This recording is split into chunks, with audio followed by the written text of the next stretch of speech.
on this episode of the Star Wars Time Show. Matt and Nick will take a break from Andor to dive into the latest Bad Batch Season 2 trailer and info dump because the Force granted their wishes from last week and the show's details are now quite clear.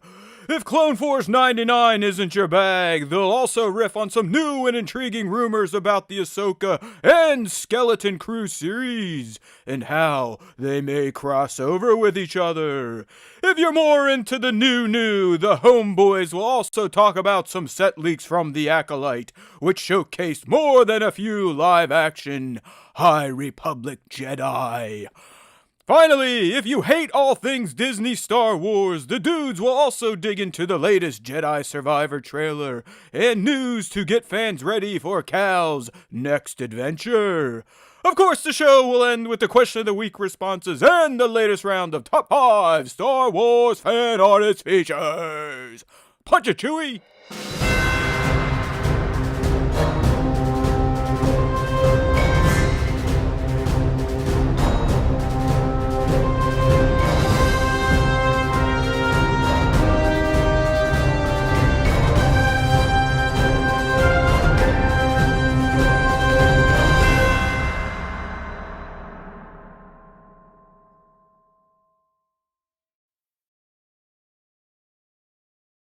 Hey, now, everybody, welcome back to the Star Wars Time Show, and I see a long-lost SWTSer in the live stream today. Welcome back, PK, a.k.a. Perfected Chaos, a.k.a.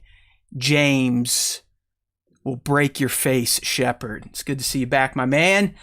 I'm guessing he's back because maybe we're talking some Star Wars video games, or he isn't streaming himself today, but it's nice to see him back in the live stream chat. Hey, if you're new here, or if you're going, hey, I never get to play with the live stream, well, we do it now. We're doing it right now.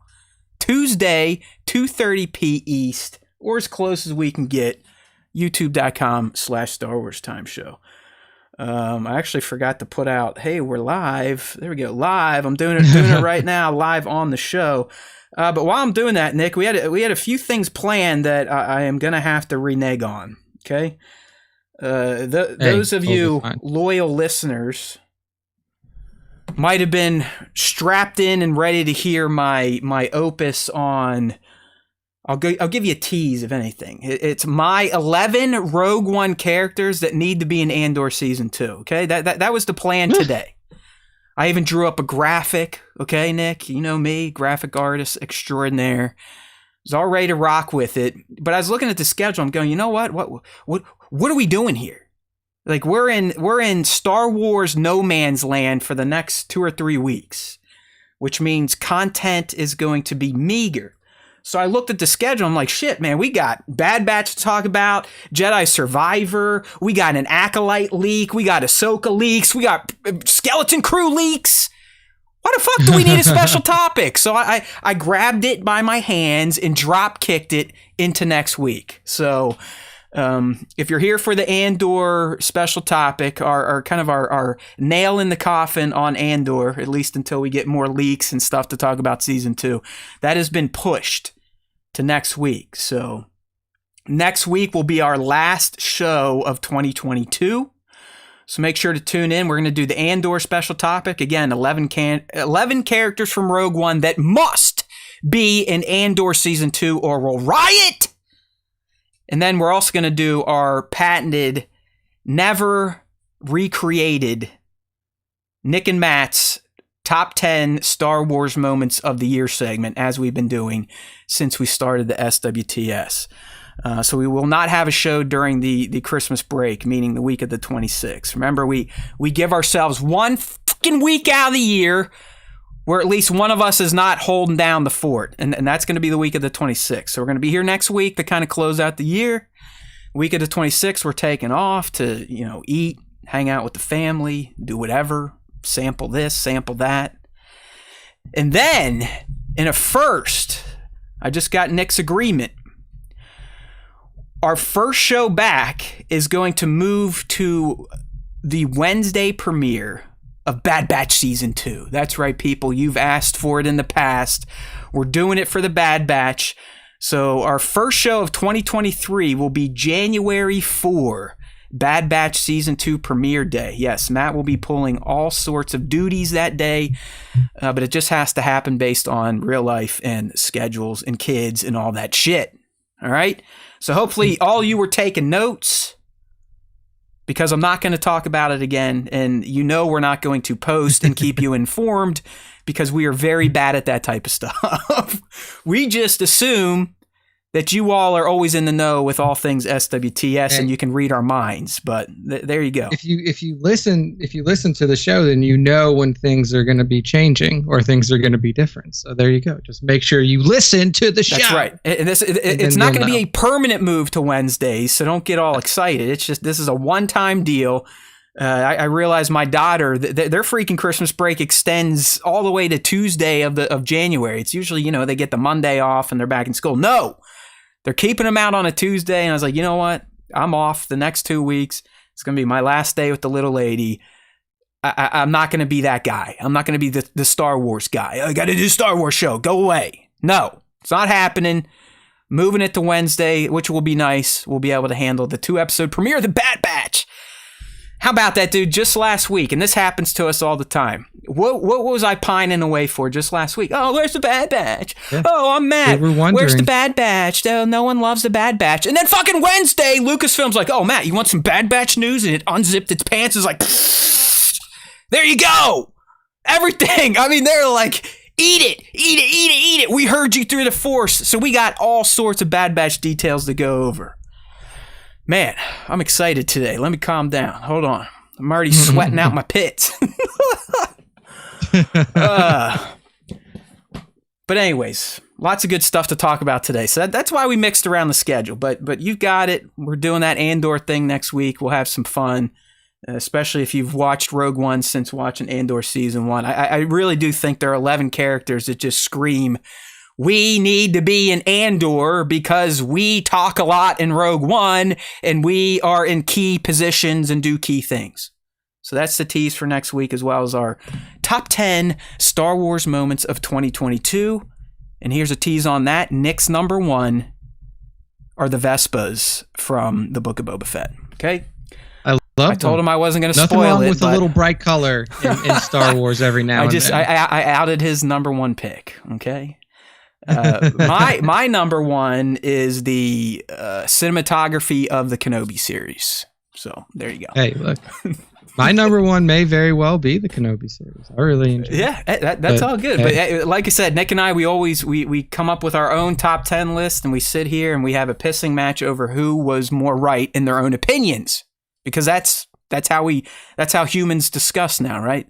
Opinions become facts, so we got to fight people over their opinions, especially about science fiction programs. Woo!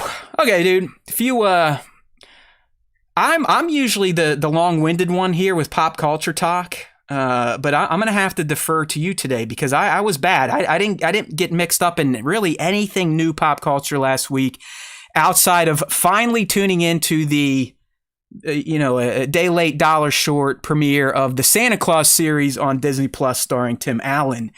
If you've liked that franchise, I'd say go ahead and check out the TV series. They're kind of doing something fun with that. But I didn't see any new movies. We watched a lot of reruns. We're in like the Haywood, let's watch as many Christmas movies as possible mode these days. So I didn't really check out anything new. I did put The Peripheral to bed. Excellent season. You get good answers. Nice setup for season 2. But really nothing new. Just still riding strong on Marvel Midnight Suns on the Xbox Series X. Fucking loving that game.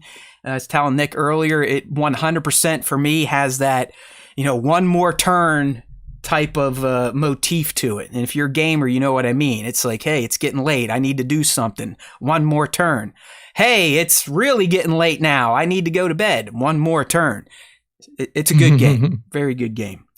But really nothing new except for, unlike, I don't think Nick's excited, and I don't know how many of you are, but I'm kind of pumped to go see Avatar: The Way of the Water. I got my tickets for Monday. I usually go Thursday premieres, but that kind of fell through. So I'm going next week, going Monday. Nick, reviews have dropped as of noon today.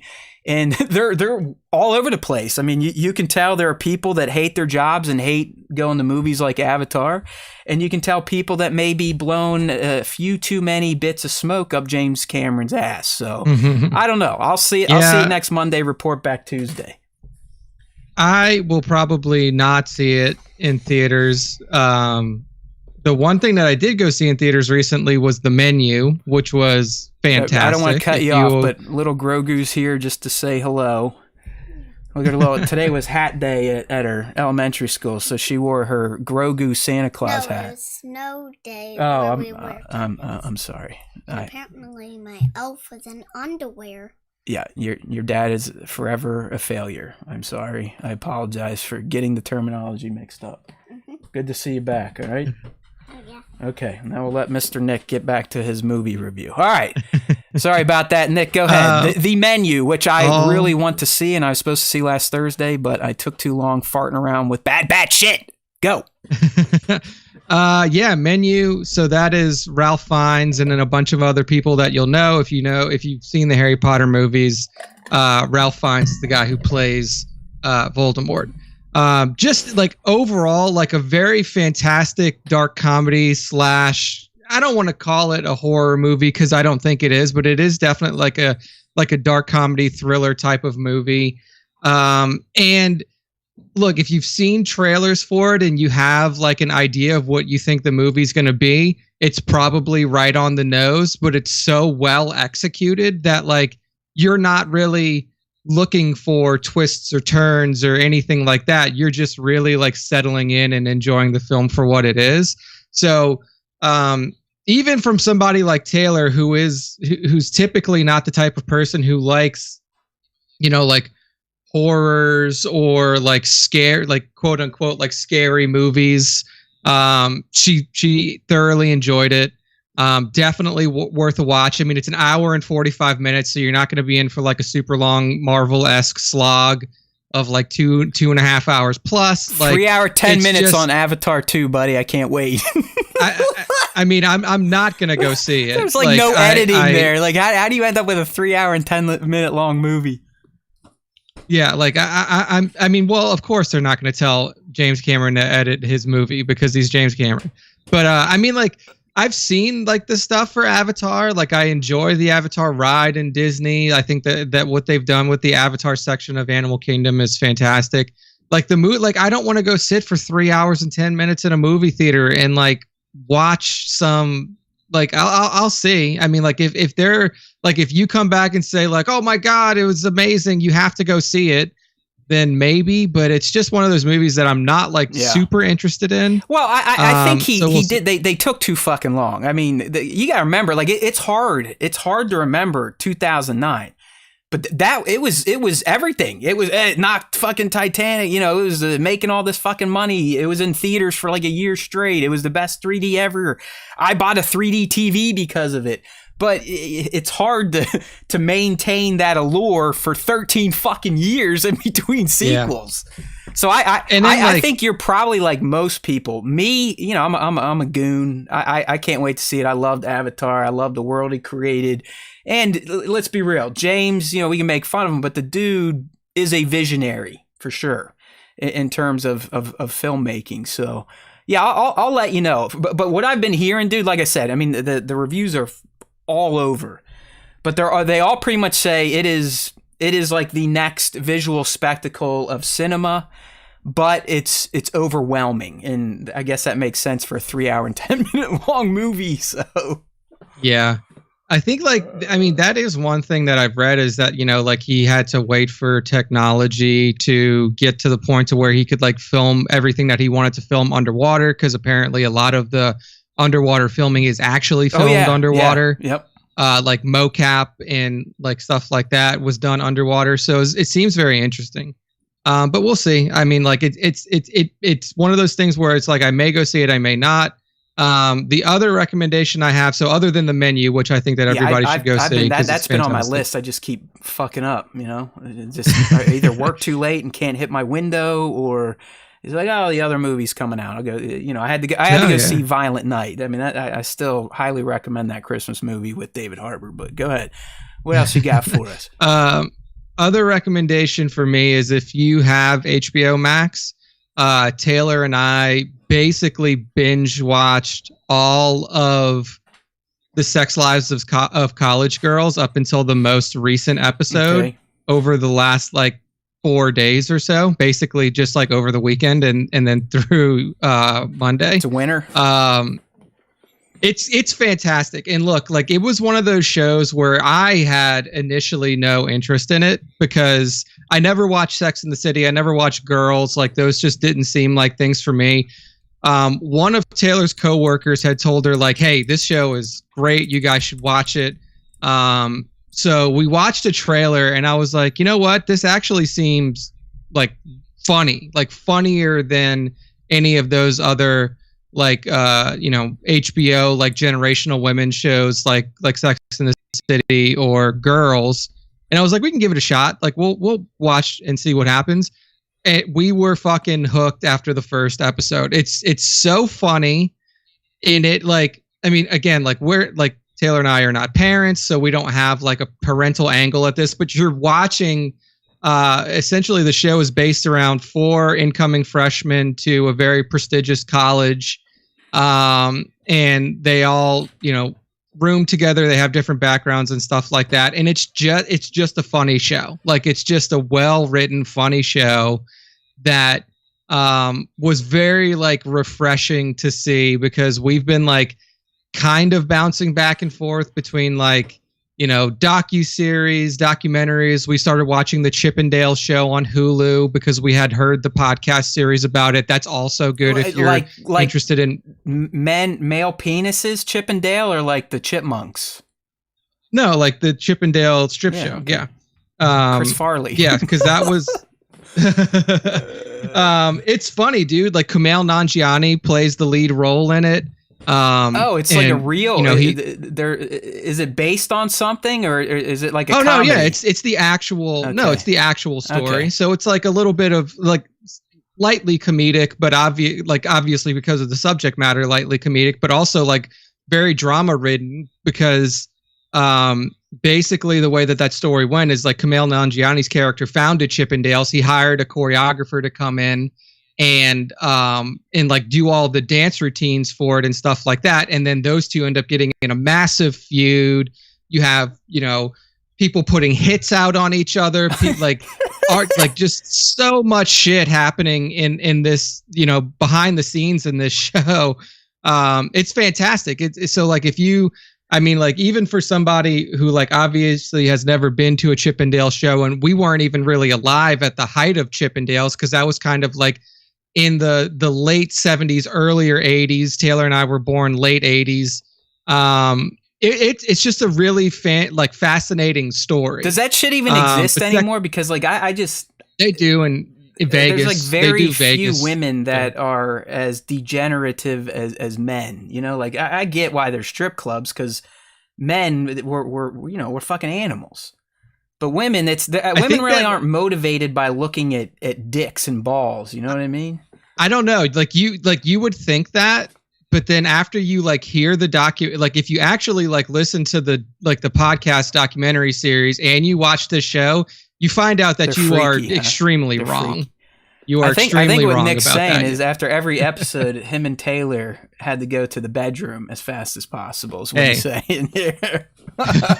But it's a fun, that's a cool show. But I would definitely recommend Sex Lives of College Girls if you have. We had you and Taylor at like a Star Wars Chippendale show at Celebration Chicago, didn't we? Man, I was all fucked up that night. Didn't we like nominated you two to get up on stage and you like had to take off robes or something? I did. Yeah. So like it was like one of the, what is it called? Improv shows and stuff like that. And I got called up on the stage twice during Celebration 2019. I wouldn't have been able to participate because at that point I think I was like 8 or 9 strong IPAs deep. Yeah, you were very, very drunk. But yeah. In fact, during that show, we got yelled, our table got yelled at by the improv troupe because they wouldn't shut the fuck up. They would not stop talking. Well, they was essentially Nick's nice way of saying Matt, because I was the fucking... No, it wasn't even you. It was Taylor and Heather and Sammy. Like it was the women. I just remember like, you were too. We left the place and then we had to go back because someone fucking forgot shit. And then I was drunk and I needed to eat, so we had to find some street meat somewhere. And I was like eating street meat on the train. And then the next day was the Mandalorian panel. Like no one knew anything about the Mandalorian. We got tickets to the panel. And I am fucking deathly hungover, like waking up the hey Nick, you guys down meet that lobby, like that type of shit. I remember the cab ride over, I had the drunk sweats, and I was like, fuck, if we don't get out soon, I'm gonna vomit again in the fucking taxi. And luckily we got there and my meds started to kick in. But yeah, that was fuck, man. I've made some very poor decisions at E3s and celebrations in my life, so just watch out. That was I don't even want to call that a poor decision on your part, because you were just getting fed alcohol by your wife. We start with dinner. I'm like, all right, it was a good day at the show. Nick and I, we just did a live podcast from the hotel. I want to let loose. So like, get me an IPA. I'll never forget the night, because we were at this restaurant and 1-6 Shooter was there. I'm like, dude, hey, good to see you. And that's where it all started. And it's like the women, as you say, the devils, they're like, oh, he was drinking IPA 3 hours ago, so let's just keep giving him IPAs when he asks for beer. And like I said, we're like 8, 9, 10, 11, 12 deep, and I'm drinking 7-8% alcohol beers.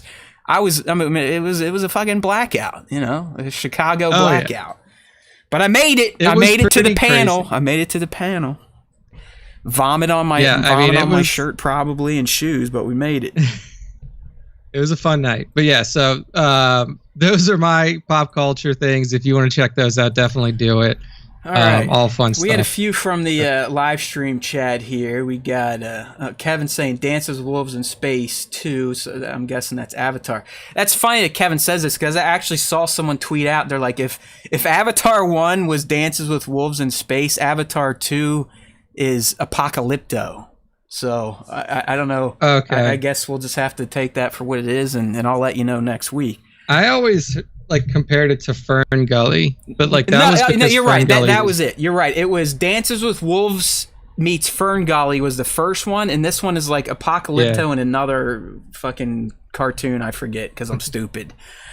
Here we go. SW Props sharing drunken stories from Celebration Chicago. Devin blacked out and made it to the panel too. See, it happens to the best of us, man. There we go. It's like, hey, I got passes. Not many people could. Let's get all fucked up the night before, so we hardly remember the next day and feel miserable. Yay! Drinking's so good for you. What else we got here? We got a Violent Night fan. All right, Linda, kick ass. Joe, our boy Klondike, saying Pepsi Where's My Jet is a great docuseries. I've been wanting to check that out. That's on Netflix, I believe. And Kevin also, he's wishing he was at Celebration his single days to find himself a Princess Leia. And there are always plenty of those to find, my friend. Try it out someday. I think Kevin's this dude on Instagram, Bango. Bango.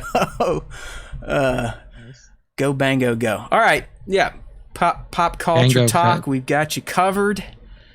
Not much help though. All right. So before we get into our main story, just a few quick hitters I want to riff on here. And if you're on the live stream again up on the screen, we have the announcement that came out yesterday that Mr. Luna, Diego Luna, aka Cassian Andor, has been nominated for a Best Performance by an Actor Golden Globe.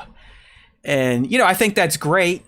I guess what I'm wondering, Nick, is where are all the other fucking nominations? I mean, where's Stellan Skarsgård? Where's cinematography? Where's writing? Is this it? Like, this is all it got was Best Performance, and it's Diego? I mean, God bless Diego. He's fantastic, but I'd argue Stellan Skarsgård was the fucking scene stealer of Andor. Yeah, I mean, I definitely think that if there was going to be one nomination, I would have preferred it to be Stellan, because it seems a little bit more like you said, Diego was fantastic in the show. Everybody was fantastic in the show, but I feel like if there was one person that was like, hey, this person should get an award, it should have been Stellan Skarsgård. Yeah, I'm not sure. I mean, it's one of those shows that I think that, like, as much as a Star Wars show can, it kind of flew under the radar But like I don't know what else. I also don't know what else was like nominated in those other characters or like those other. I don't categories. even know what awards the Golden Globes gives out. Like I don't know if they do supporting actor, actress, or any of that shit like the Oscars do. I just figure they're essentially the same, except they're the European Oscars, versus ours that happen in LA. But hey, it is funny, it's not a secret that Andor didn't blow the doors off of streaming downloads and total time, this, that, and the other thing. But I'll tell you what, if you look at any reputable site's end of year best TV shows list, Andor's on every single one. It is. I mean, it is. It's a critical darling, and I do think the fans, or most fans, have come around to it. But even here, like if I scroll down, like some of the comments here, the one guy's like, no, Time Grappler should have got it. Here's one, I've already forgotten about the series. Another one here, just more like, oh, it's bullshit. Pretty wooden to me, no real emotion, didn't feel for the character. What are you on? Obviously then you then get into the comment battles. But I think this is the first Star Wars, or was Mando recognized by the Golden Globes or just like the Saturn Awards? I can't remember. I can't remember either. I think, let me see. Go ahead on that internet. I think it was actually I don't want to speak out of nominated turn for stuff. and say that this is the first Star Wars. Yeah. Let's see. Golden Globe Awards 2021 nominated for Best Drama Series. Mando? So, yeah, okay. I mean, last year it was nominated for Best Drama Series. Which is surprising because a lot of people consider Andor better. I know, and I don't even think that's what I mean. Like, did Andor even get that for this year? It's just Diego. Like, I find that odd. Like, the show is so damn good, yet Diego's the only one getting honored because he's the face, I guess. That's how it goes, man. It pays when your name's on the fucking bill, right? If you're on the playbill or whatever those things are called, you're gonna get the accolades and recognition. So it was cool though. I saw he responded to it from the set of Andor 2, like, yeah, we just got done shooting a hardcore day, season 2. What? So yeah, good for them all. And here's these new yellow fucking check marks on Twitter. Look how stupid. Oh well. What does yellow mean? Yellow means you're really verified or not, or pretend verified. I have no fucking clue, I don't know where it's like, at anymore. It's like, what's yellow versus blue? Because Xbox is yellow, Marvel Entertainment's yellow, but Ryan Reynolds is blue. I think it's like, what the fuck? Is Elon. One the one that you pay for? Because like if you hover over yellow, a blue check this mark, account is verified because it's an official business. That's what Star Wars says. Let me click on. And then the yellow one or the blue one say this is a legacy verified account. It may or may not be notable, which is just like the dumbest thing ever. Like, So like, you could go to Barack Obama's profile right now, and it'll say this is a legacy account. It may or may not be notable. You want me to be like I don't know if like the yellow one is the one that you have to pay for now, like because I know that was something that like you were gonna have to pay. I stopped keeping up with Twitter.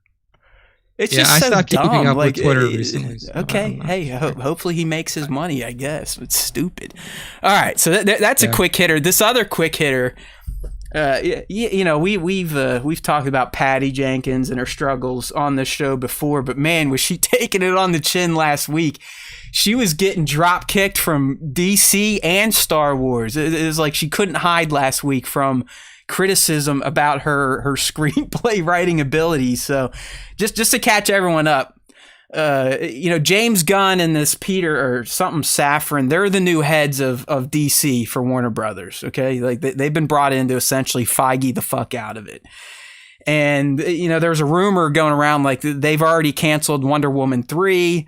And, James came out, was like, we haven't made any of those decisions yet. But then, of course, once that starts happening, more dirt comes out. And apparently, like Patty would hear nothing about screenplay edits or rewrites for Wonder Woman 3 to the point where I guess she was just like, all right, fuck it, I'm out of here. So that happened for Patty last week. We learned that she for some reason, either she had a ghostwriter or someone else wrote Wonder Woman 1, but it seems like from Wonder Woman 2 on, she is struggling with her writing partners at coming up with screenplays that studios want to produce. So, we heard that about Wonder Woman 3, but then, Nick, after that dropped, people on this Hot Mic podcast is John Racha and Jeff Snyder. They fire up the mics and they had this to say. I've heard some things about Patty Jenkins. I heard she's a fucking nightmare. I get it. I hate to be the guy calling a woman a nightmare, but my God, I've said that about countless male directors. So, like, I've heard that the Wonder Woman 3 script she turned in was a mess. I heard the Star Wars thing, Rogue Squadron, was a mess. Like, what do you want from me? Okay, so, I mean, Nick, without being in the know, has kind of been saying that for the past year once we found that Rogue Squadron was in trouble, was getting pushed. I mean, this guy right here, to my right or my left, I can't tell, was the guy saying, like, listen, this is more than likely because Patty Jenkins is a fraud. And that's what I want to know. Like, dude, did she write Wonder Woman 1? Because I still contend Wonder Woman 1 is a good movie. It's one of the best DC movies out there. But then what the fuck happened? Like, did they give her too much power? I don't know. Yeah, I mean, it's hard to tell because I feel like usually what happens with a first movie is that, I mean, actually, if you look at the writing credits for Wonder Woman, for Wonder Woman 1, she doesn't even have one. Well, there you go. Screenplay by Alan Heinberg, story by Zack Snyder, Alan Heinberg, Jason Fuchs. So, like, she didn't actually write it. Then you answered my question for me. That makes sense. Because it's like, you did good in this one. Now we'll let you have a hand in Wonder Woman 2, and we all know what happened there. And it sounds like that carried over into Wonder Woman 3, and sadly to Rogue Squadron. Yeah, because Wonder Woman 1984, which was the second one, writing credits. I mean, the first two names right off the top just tell you that this is gonna be fucked. Patty Jenkins and Jeff Johns. Jeff Johns was the previous creative director for the DC kind of universe. Well, those two were working on Wonder Woman 3, so they kept the shit going into the third one, which is probably never going to see the light of day now. Oh no, it has officially been canceled by at least as far as I know, and as far as I read, like Gunn said, like it's dead and it's not happening. Okay, like today, because the meetings were supposed to happen like this week, like the high level DC at Warner Brother meetings. Oh no, I mean, like this may have just been like a yeah. I mean, this is from Vulture, and this was from the 9th. Okay, so this was from a while still ago. last week. So let's. I mean, I'm with you. I think it is DOA, but Gunn did say, like, everyone, our meetings are next week.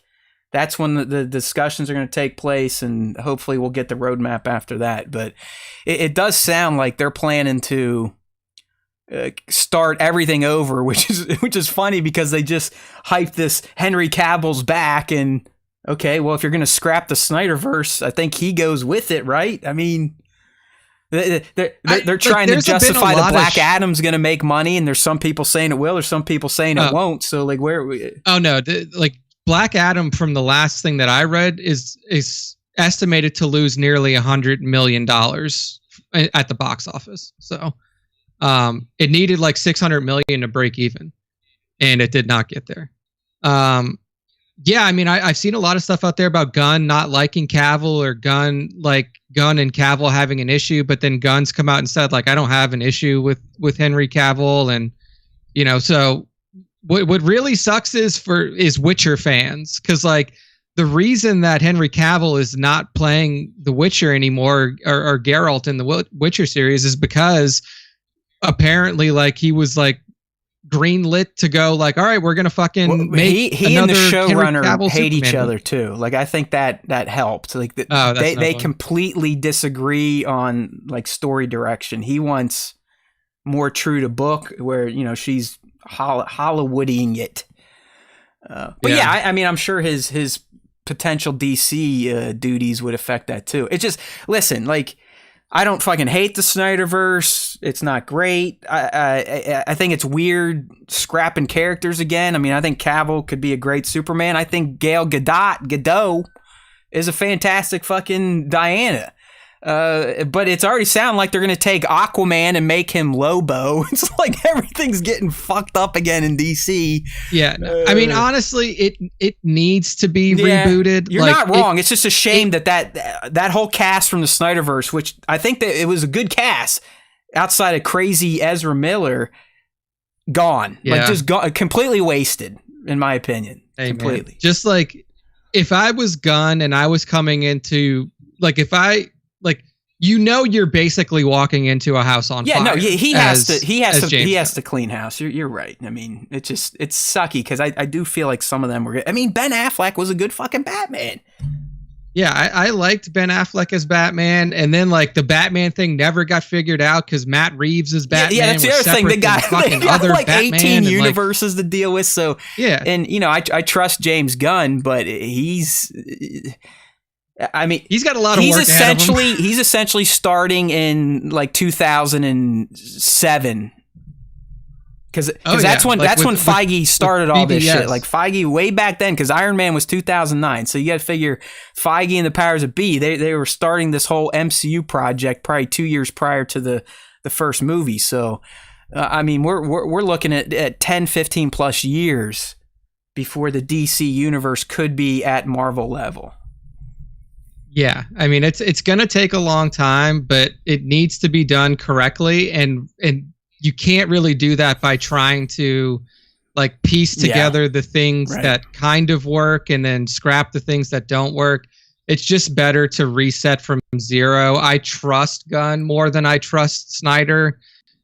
Snyder was always kind of like the visual guy, but really was only making movies based off of things that other people have written.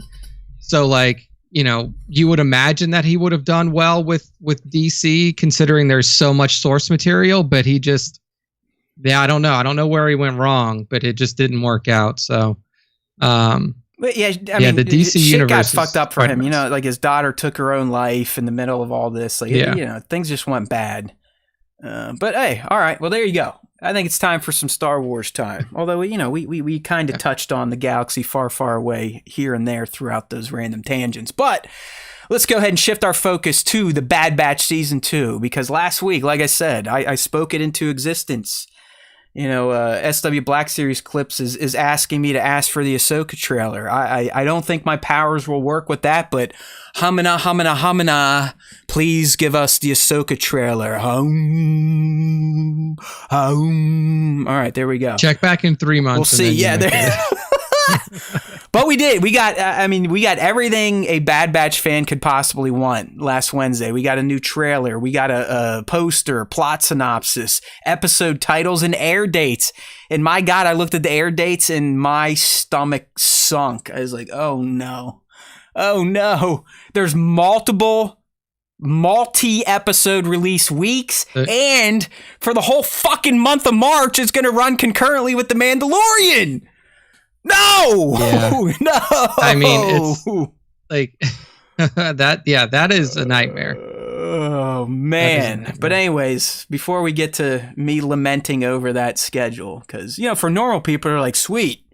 For the month of March, I'm going to have like hours of Star Wars content to watch. I think it's a shame. It's odd that Disney, for the first time, is deciding to overlap a series and it's Star Wars and not Marvel, but whatever, I'll get over it. But here we go. Let's get into some of the details, and then we'll kind of break down the trailer, which I actually found the trailer to be perfect in that it didn't really show shit. There really wasn't much to break down, which I enjoy, but there were a few things I noticed that I'd like to talk about with Nick, so we'll get there. But first, let's get to the air dates and episode titles. So, like I said, there's going to be 3 weeks during the Bad Batch Season 2 run where you're going to get doubled up. You're going to get 2 episodes released back to back. And it's going to start with the premiere week of January 4th. So you're going to get episodes 201 and 202, which are titled Spoils of War and Ruins of War. And Nick, we've learned, thanks to a new synopsis, that the new season is going to open and only months have passed. Okay? Only months have passed since the events on Camino, and the Bad Batch continue their journey navigating the Empire after the fall of the Republic.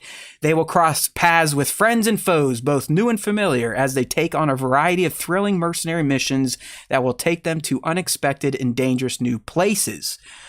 We also got some of the cast coming back. You got the usuals, the D. Bradley Bakers, Michelle Ang. You got Rhea Perlman as a Sid. Noshir Dalal is coming back as Rampart. But if you listen to the trailer, Nick, I don't know if you picked up this voice. We got a new character coming Wanda in. Sykes. Yeah, Wanda Sykes is going to be playing Fee Genoa, who seems to be a contact, a friend, a cohort of Sid's there on Ord Mantell. So, episode-wise, I mean, there's not much we can go off of, right? I mean, we got the titles. Episode 3, the Solitary Clone. Do you think that may focus on Cody or Crosshair potentially? Solitary Clone almost makes me think Cody. I don't think that. Actually, that's a good point, man. I think it's Cody. I don't think it's Crosshair, because even if you look at Crosshair in terms of like his situation being in a part of the Imperial structure and stuff like that, there's still other clones around him. Like we see him actively talking to another clone that's on the Imperial side in the trailer as well. So like, I don't think it's him, but I do think that Cody's a good guess. Yeah. No, we got Faster and Tomb, Tribe, the Clone Conspiracy, and Truth and Consequences. So this is going to be February 8th, Nick, and this is the second 2-episode drop. So just on those titles alone, the fact that it's getting a double dipper, I think we're going to get some major revelations here. I mean, the Clone Conspiracy, is this where...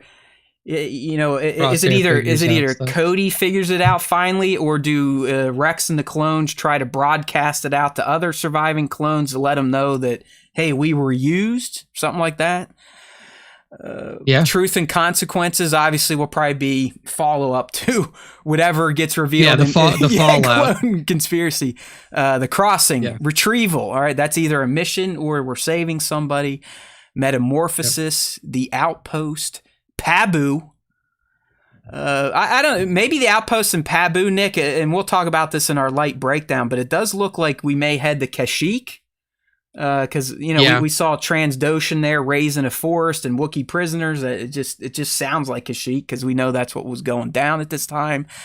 And then we got Tipping Point, and then the Summit and Plan 99 will be our final 2 episodes on March 29th. The Summit and Plan 9. The Summit, Nick, makes me feel like they might be heading to that I think it's Mount Cantus that we saw at the end of Bad Batch season 1, where they took the cloning facility. Where they took what's her name? Lama Su? Nala Se. Yeah, Nala Se. Thank you, Nala Se. And then Plan 99. I wonder if that's just are they working on another crazy clone at this facility, or is this Clone Force 99 their plan to get in there and break in and get something?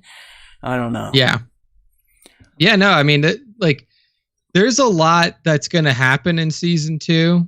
I feel like with this series, I'm not sure if they're planning like a long tail run. Like, I don't know if they want this to be like Clone Wars, where it's like 6-7 seasons, or if they're saying like this is going to be, or if this is going to be more like Rebels, where it's like, hey, 4 seasons and then we're closing the door. Because if that's the case, then we have to figure out like how long can they potentially last, and are we going to start seeing members of the Bad Batch like start to get caught, die off, whatever. But I do think that this is probably going to hold a little quicker of a pace than Clone Wars did. So yeah, no, I'm excited for it. I'm definitely... I mean that's interesting. I'm thinking. There you go. Mount Tantus, I think, is the right word there. Thanks, Kevin. Yeah. Mount Cantus. Cantus were like people in Gears of War, I think. Close enough. I think Gears of those preacher locusts in Gears of War. You say like it is interesting to think how far they'll go, because I mean these are shorter. There's not as many episodes per season as the first few seasons of Clone Wars, so you got that working for you. And really, timeline, Nick, I still feel like it's got liberty to cover really all the way up through the Battle of up to Rebels, I guess.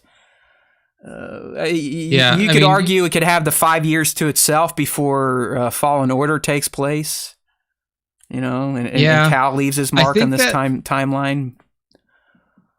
Yeah, I think that they're definitely going to run into issues with Cal. Like the problem is like Cal's a problem for every Clone Wars series or when we get to the Survivor topic, the 5 year time jump puts him right at Kenobi timeline. So Jedi Survivor is taking place right during Kenobi. And it's one of those things where it's like you can for a while you can allow these that character to kind of have his own journey, but as soon as he does something that's big or that is even remotely going to start sending rumors among the galaxy, among the rebellion factions and stuff like that, then it really kind of starts to interfere with everything else that you're telling in that time period. Well, I'm with you, man, because just hear me out here, especially after Tales of the Jedi. Ahsoka 100% gets mixed up in Rebel cell movement before 5 years after the fall of the Republic. So how's this lady or Rex or how are these people not aware of Cal fucking Kestis gallivanting around the galaxy, finding Jedi holocrons and relics and locations of all the Force users of the galaxy, and there's no blip on their Force radar? Killing, literally fighting and killing, the Inquisitors and stuff like that. This. There would be whispers out there that there's a Jedi that's still alive. We'll see. I really do hope that Lucasfilm proper starts to take him into account, whether it be even just mentioning him in some shows. It would be great to just mention his name in Bad Batch. The actor who plays Cal Kestis looks exactly like the character, so you can literally have him in live action shows Poulter? And not even have Will Poulter. So you can put Cameron Monaghan in these shows and he looks exactly like Cal, so people would be like, oh my god, that's awesome, they have Cal Kestis in this show. See, it's just one of those. I feel like he can only live in Andor's timeline at this point, because if he hasn't showed up, he never showed up for the Rebel Alliance. You know what I mean? He's fuck it, they can handle it. Who cares? Yeah, that new Skywalker kid, he seems kind of talented. They'll be all right. It's going to be interesting to see how, now that they're getting so much closer to the actual formation of the Rebel Alliance in this show, they have to die, right? They're going to handle it. He has to die. He's got Kevin's bringing up in the chat. We think about Clone Force 99. They're pretty much their expiration date is listed as well. I still, there's parts of me that fans speculated or fan screenplay that the Bad Batch somehow had a hand in Grogu's rescue. I don't really know if I don't think that's a potential thing anymore, especially could be retrieval, could be episode 210. That could be what Rex is saying. I have a mission for you guys. There's no way they get him from the temple. Come on, we're already almost a year beyond the Order 60s, so they don't do that. But yeah, maybe they somehow he gets passed to them and they pass him on to all those aliens on Arvala 7. Who knows? But I think Grogu's story is reserved for the Mandoverse, clearly. We've had flashbacks in the Book of Boba Fett and in the Mando proper. So I think he's reserved for there. And I'm still trying to figure out who his rescuer could be. Is it Barriss because of that hallway scene in her logo? It doesn't make sense. Mace fucking Windu. They always got that shit out there. But I feel like someone special, someone known has to be Grogu's rescuer, at least in my opinion. We'll see if that comes up. But it's crazy. Where does Bad Batch go? Because I would take 7 seasons. I love it. I do feel like it's a true successor to the Clone Wars. But you're not wrong in that things start to get funky. 2 or 3 years ago, hey, we got this timeline. It's a blank canvas, and now it's Then you did Bad Batch. Then you did Kenobi. Then you did Andor. Then you did Jedi, Fallen Order. And it's not so blank anymore, right, Nick? I mean, they're putting up plot walls that they can't just ram through. They got to account for them at this point. Yeah, it's one of those things too where it's like, because of video games too, like because of Jedi Fallen Order and Jedi Survivor, like you have this ancillary storyline that almost assuredly was either just like semi passed by, like Dave Filoni is not writing the script for fucking Jedi Survivor. No. So now you have other wrenches thrown in. You have, and look, I don't want to sound weird or sound like kind of, doom say or whatever, but like this was the problem that happened with the sequel trilogies. You had so many cooks in the kitchen that like you started to get ideas and storylines that were being abandoned. You had some storylines that were brought up once and never talked about again. You had some storylines that were completely changed. So like it's one of those dangerous things when you have as much content as you're making coming out as frequently as it's coming out. And I know for Star Wars fans, we're like, we're getting a lot of TV shows and stuff like that. But like that, like when you have so many different cooks in the kitchen, like you can have these like issues and phantom storylines and problems that people like Dave Filoni have to come in and say like, okay, well, now that this character's here and this show's here, like, how do I piece this guy into put this? my plot fixing spackle eras earlier to try and account for these stories. I do think Cal is the biggest issue because he's clearly, when we're getting this Survivor, he's clearly a powerful Jedi Knight at this point in time. He's got to be on people's radar. I mean, he fucking dueled Darth Vader for Christ's sake. They know about him, but at the same time, guess who else is gallivanting around? I don't know. This girl called Ahsoka Tano, this dude called Kanan Jarrus. Like, hello. I mean, I don't know. I feel like if you're someone like Cal and you're doing this big ass mission of tracking down Force users, right? That was his thing, right? At the end of Fallen Order, oh, I've got this now. It's protected. Let's go track him down to either keep him safe or rebuild the Jedi Order. So if you got a dude doing that and you have Force users out there that are just ignoring it, like it just seems odd. And I think that's what Nick is saying. Things can get a little squirrely here when you have these boss level characters like Cal Kestis just kind of out doing their own thing on an island, yet they're not on an island. They're in an era now where there's a lot of important shit going on that you would think a do-gooder like Cal would be heavily mixed up in. Yeah, and I mean, that Cal knows Kanan. They had to have been Padawans together. He may not know Kanan because Kanan changed his name. Yeah, but yes, but they would have been Padawans together at the same time. I mean, they were both Padawans during the Clone Wars. And you would imagine that like he would be able to feel his like Force signature or something like that. Same with Ahsoka, dude. I mean, we could argue Cal, Ahsoka, and Kanan were essentially in the same Padawan class. They might have graduated, like Ahsoka might have graduated in 98, Kanan would have graduated in 99, stuff like that. Yeah. So it's just a very trippy kind of timeline to play in. But I also think that like one other thing that I think is that more than likely he's gonna get waxed. Like he has to die in a game so they can just put that to bed and then figure out how to make video games. The problem is if this game makes a shitload of money again, guess what? It's called sequel. Cal lives again. Yeah.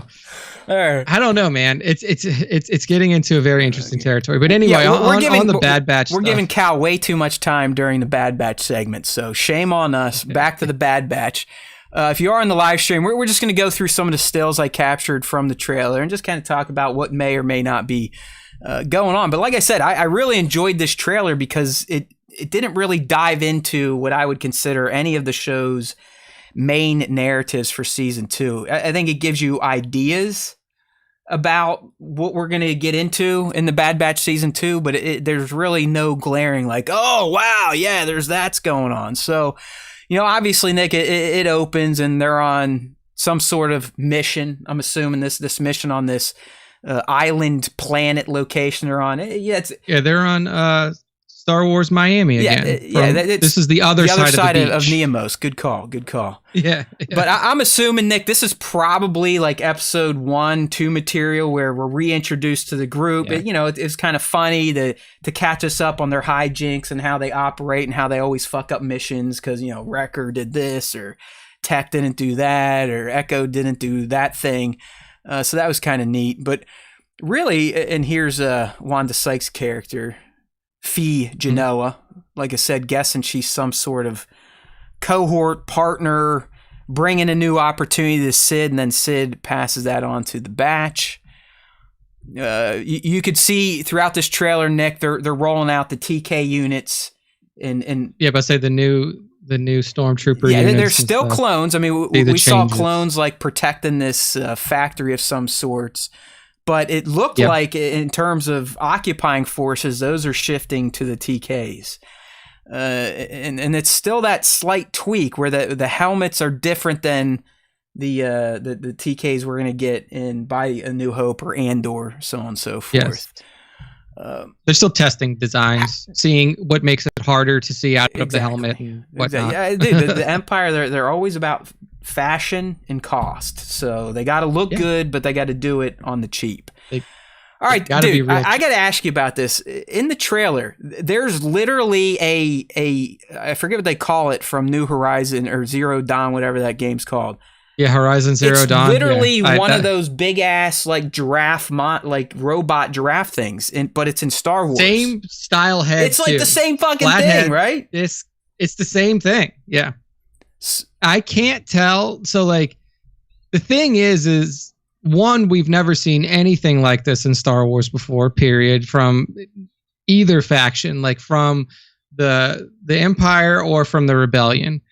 This almost feels to me like it's like some lost CIS tech or something like that, because this kind of like build seems like something that like the droid factories would do. You have this massive structure, but it did like that was the first thing I was like, what the fuck is that? Doesn't it almost feel organic? It's not like a true just war machine. It literally looks like a fucking robot brontosaurus, a Dinobot. Yeah. I mean, yeah, definitely. Like it has the look of an organic creature, kind of like you were saying with the Horizon Zero Dawn giraffe thing. But it's like that you can see like the red eyes, and those are clearly mechanical. And I'm very interested to see what this is, because it's placed in such a way where you can't even like tell what planet it's on. You don't see any like notable cities or anything. It looks like it's one of their missions. I mean, are they the ones attacking it? Are they trying to protect it? Who knows? But it does seem like this season, I did take some notes, but it seems like the two main themes are going to be the Bad Batch kind of working towards their freedom to do whatever they want, right? Because we got a line there like Sid's like, hey, if you pull off this heist, you will be set up in a way that you can literally be free. But it also, the other big narrative is going to be, we heard from Echo talking, like he wants to fight back. Like Echo, out of all the Bad Batchers, he seems like the one that is not a huge fan of what the Empire is doing. And he is already realizing like, this is bad. We need to do something about it, because that's what we were bred to do. We're bred to be heroes. We're bred to do the right thing. But on the other side, like the bad guy side, and I like this, it seems like Cody's going to be main driver of this, but I think we're really going to get some narrative or, an episode, a plot thread on clones and how their conditioning is breaking. Is it just like an overtime thing? The chips, they're just wearing down like any other computer part naturally does. But it does look like we're going to explore that, and we should, I would assume, get a final answer on Cody. Does he eventually break? It seems like he's starting to put two and two together, and he's like, yeah, man, hey, Crosshair, there's a lot of clones questioning this shit, and Mr. Buy the Book's like, hey, fuck you, they're traitors like the Jedi. Then. But it feels like Cody, he's going to have a tipping point, I believe, and it probably will be spurred on by the Bad Batch, where he's going to have to, I'm thinking, sacrifice himself ultimately to save his clone brothers from becoming even bigger monsters and tools for the Empire. So those are 3 threads that I think we're going to explore. Bad Batch is trying to figure out what the fuck they need to do and gaining the resources to get there. The struggle in, should we be fighting against the Empire, or should we be taking care of our family, aka the Bad Batch with Omega. It looks like we're gonna get some themes where Omega's starting to kind of question the choices the Bad Batch made to save her and kind of give up their stations in life and who they were. So you get some of that emotional stuff. But some of the interesting things I saw here, not that you can really discern much plot from, but here's a screenshot if you're on the live stream here. If not, you can always find it on StarWarsTime.net in the podcast post. But Nick, we have to be on Kashyyyk, right? I mean, we have Transdoshans and old droid tanks. CIS tanks. Yes, tanks. You got Wookiees that look like they're locked up like prisoners. So it looks like we're finally going to explore in canon, I believe, the Transdoshans' atrocities committed against the Wookiees on Kashyyyk to essentially enslave them, like burn their planet down, so this is definitely, round them up, and put them into labor camps. Yeah, I mean, this is definitely the first time that we'll see this. I'm trying to timeline wise, where are we? Because there is a possibility that we meet Chewbacca again here, if we're behind Solo, which I think we're way behind Solo. Because like I said in the official plot synopsis, it only says a few months have passed since the fall of Kamino. Yes. So what do you think we're at total? Like season 1 and then the 5 months time jump. What do you think? We're about a year after Order 66 when season 2 starts. Fall of the Republic. Yeah, probably about a year. A little over a year. All right. Yeah. So yeah, it can't. That would be, because you're right. We could technically see the enslavement of Chewie. Like, is this how he gets captured and sent over to Mimbom? Although that's 10 years away at least, I think. I must say, we're probably not going to see him getting shipped off to Mimbom yet, but we could see him in servitude on Kashyyyk. Well, if anything, like we were talking earlier, it seems for whatever reason the Bad Batch heads to Kashyyyk, they're going to link up with a fan favorite Jedi character from the Clone Wars, and that is the Wookiee Gungi. Because Gungi got featured in this trailer again. He was with the Batch. Yep. I'm assuming they're on the planet that we saw, which is probably Kashyyyk, with the Transdoshans, and he.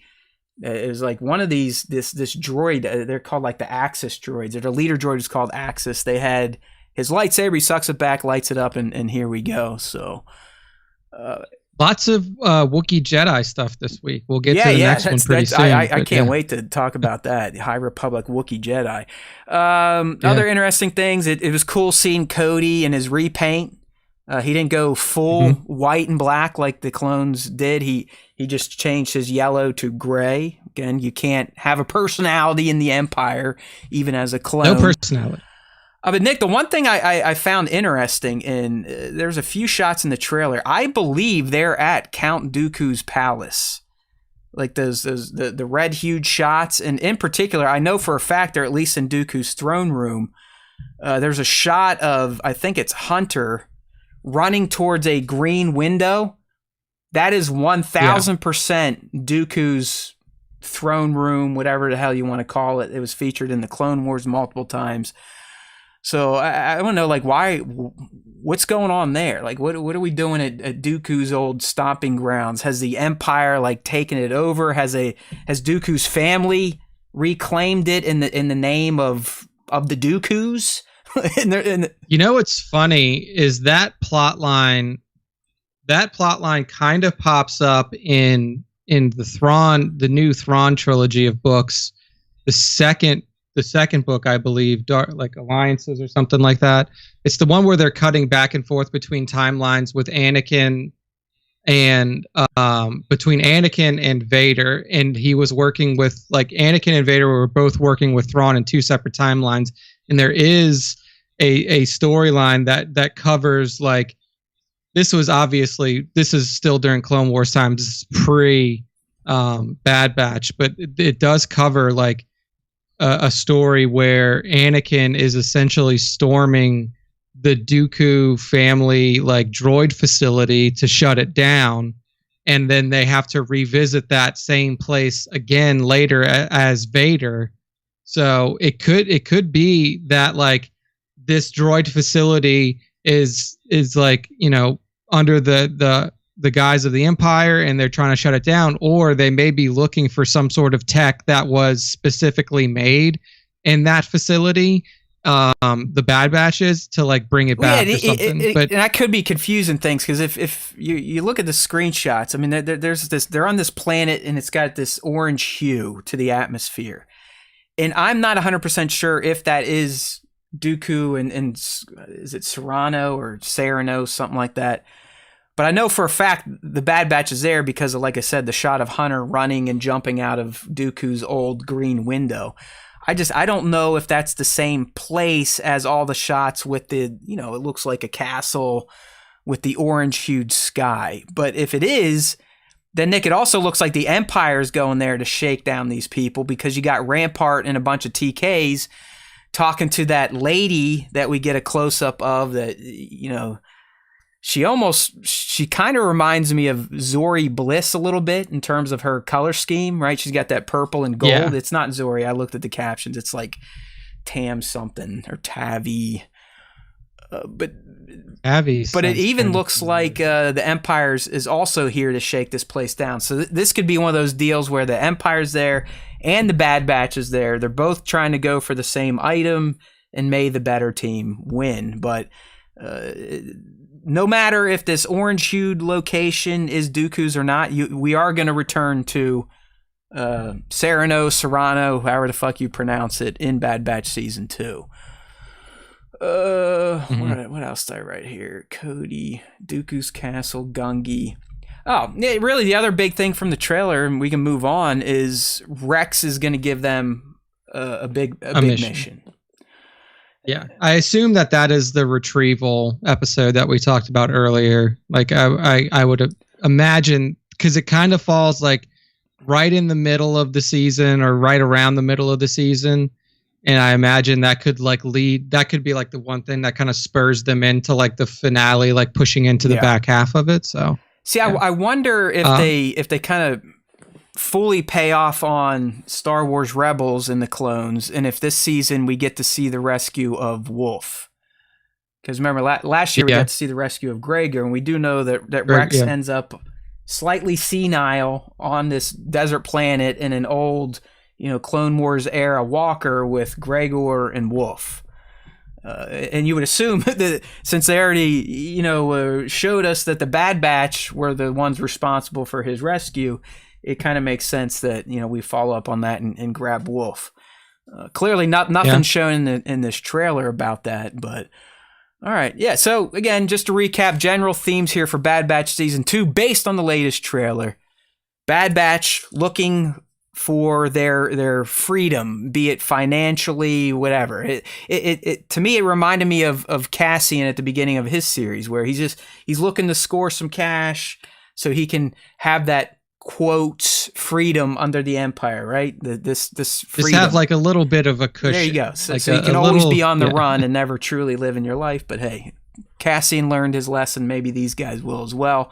I think Echo is going to be the main puller of, we need to be righteous and we need to start fighting back against this Empire, where the, you know, Hunter and them might be like, Cody is going to have some big moments here, and I do think he will ultimately sacrifice himself against Crosshair to protect Clone Force 99. Looks like we're going to get some Kashyyyk action with Gungi and Transdoshan, and then something with Dooku's Castle Serrano. An easy one. You're going to get to see Palpatine again. All right, we got him in hollow form doing his Order 66 speech in the first season. This one, he's actually looks like he's going to show up in the Senate and probably tell everyone to shut the fuck up.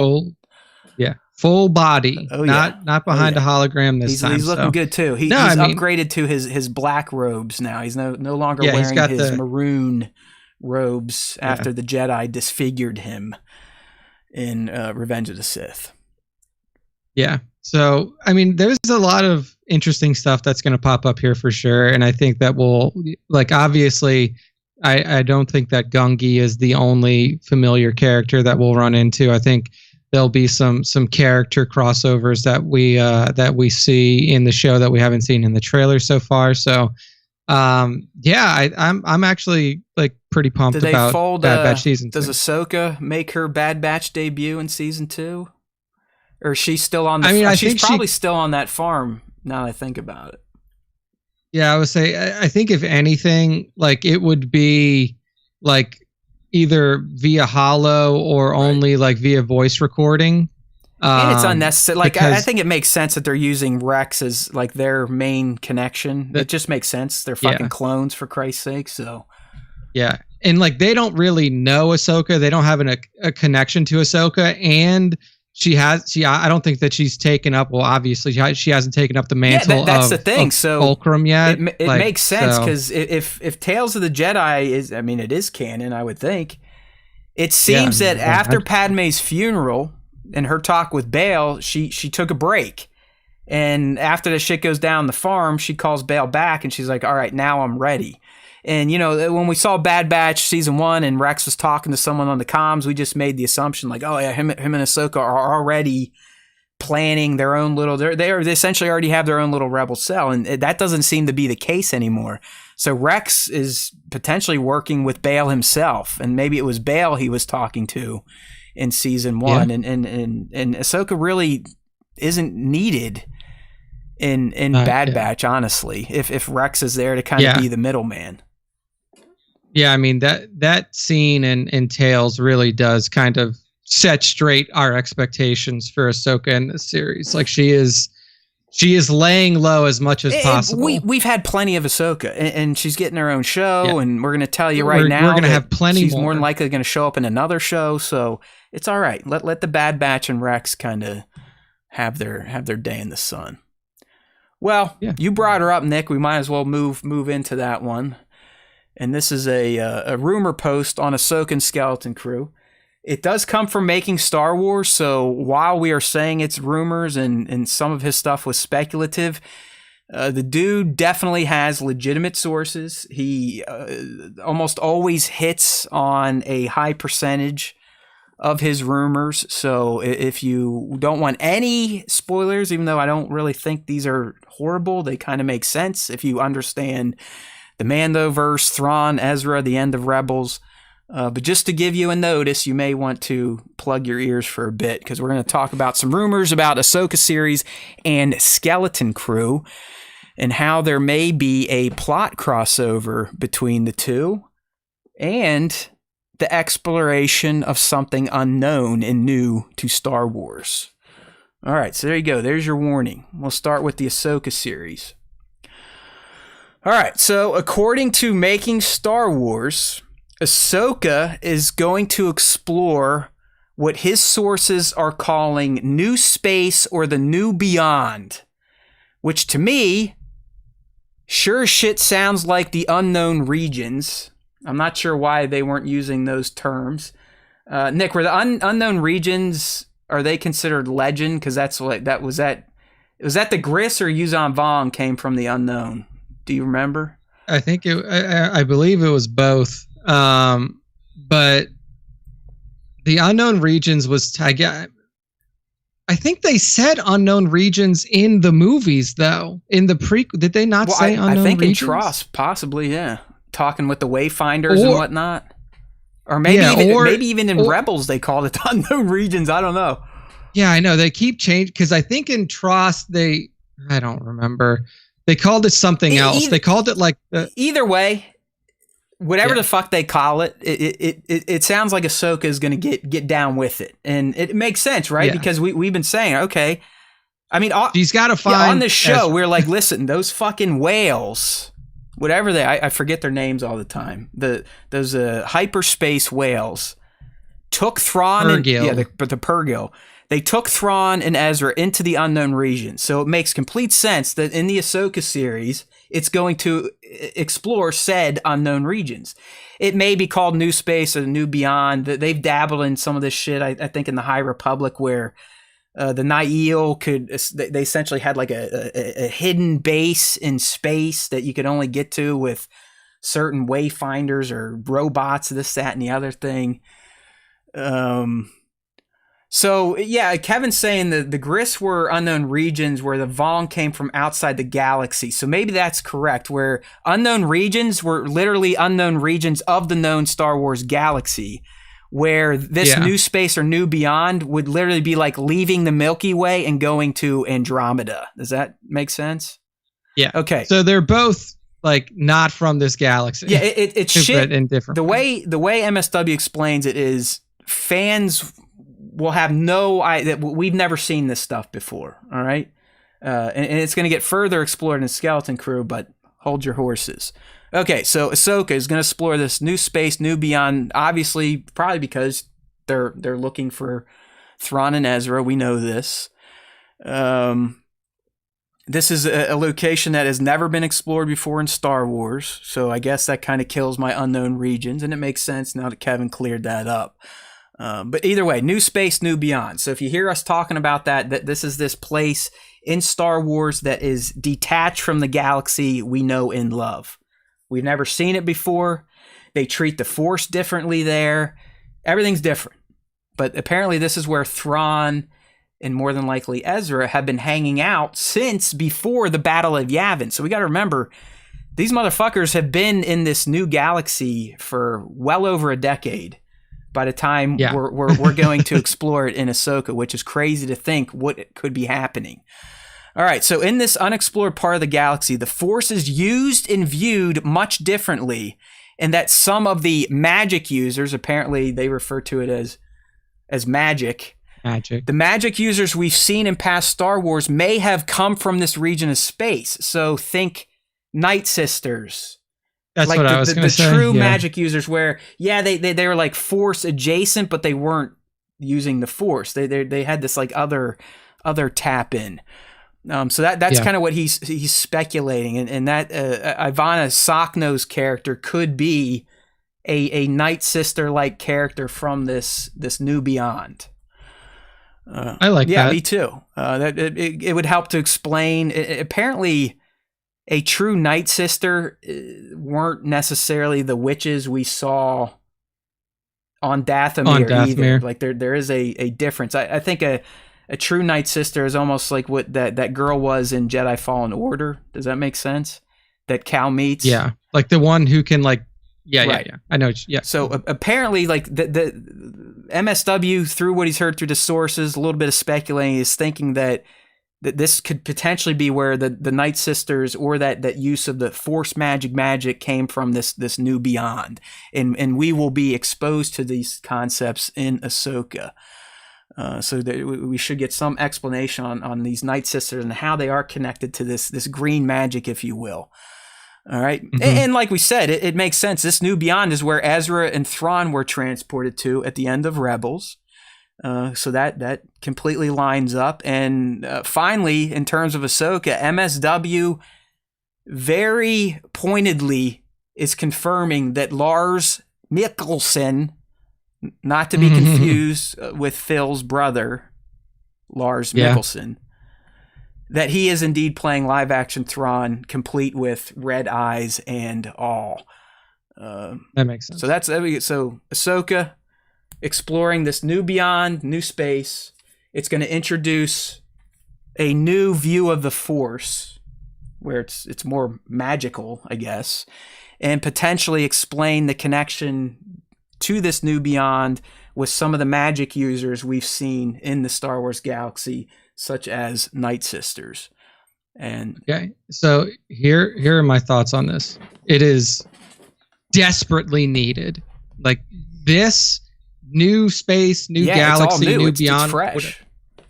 Whatever you want to call it, we need this to get completely outside of Star Wars as we know it. And if you go back to the episode last week, I said that what Disney has truly been struggling with is creating their own space to tell their own stories where they're not affected by what else is going on in the galaxy. I mean, like what else has been previously established or whatever. Like you could see it in the sequel trilogy that like even though they separated themselves 60 years from, or not quite 60, but pretty close to like 40, 50 years from the end of ROTJ, you're still so beholden to the legends of the galaxy, and you're still so beholden to the lore and the history of the galaxy that like you're a little shackled in your storytelling.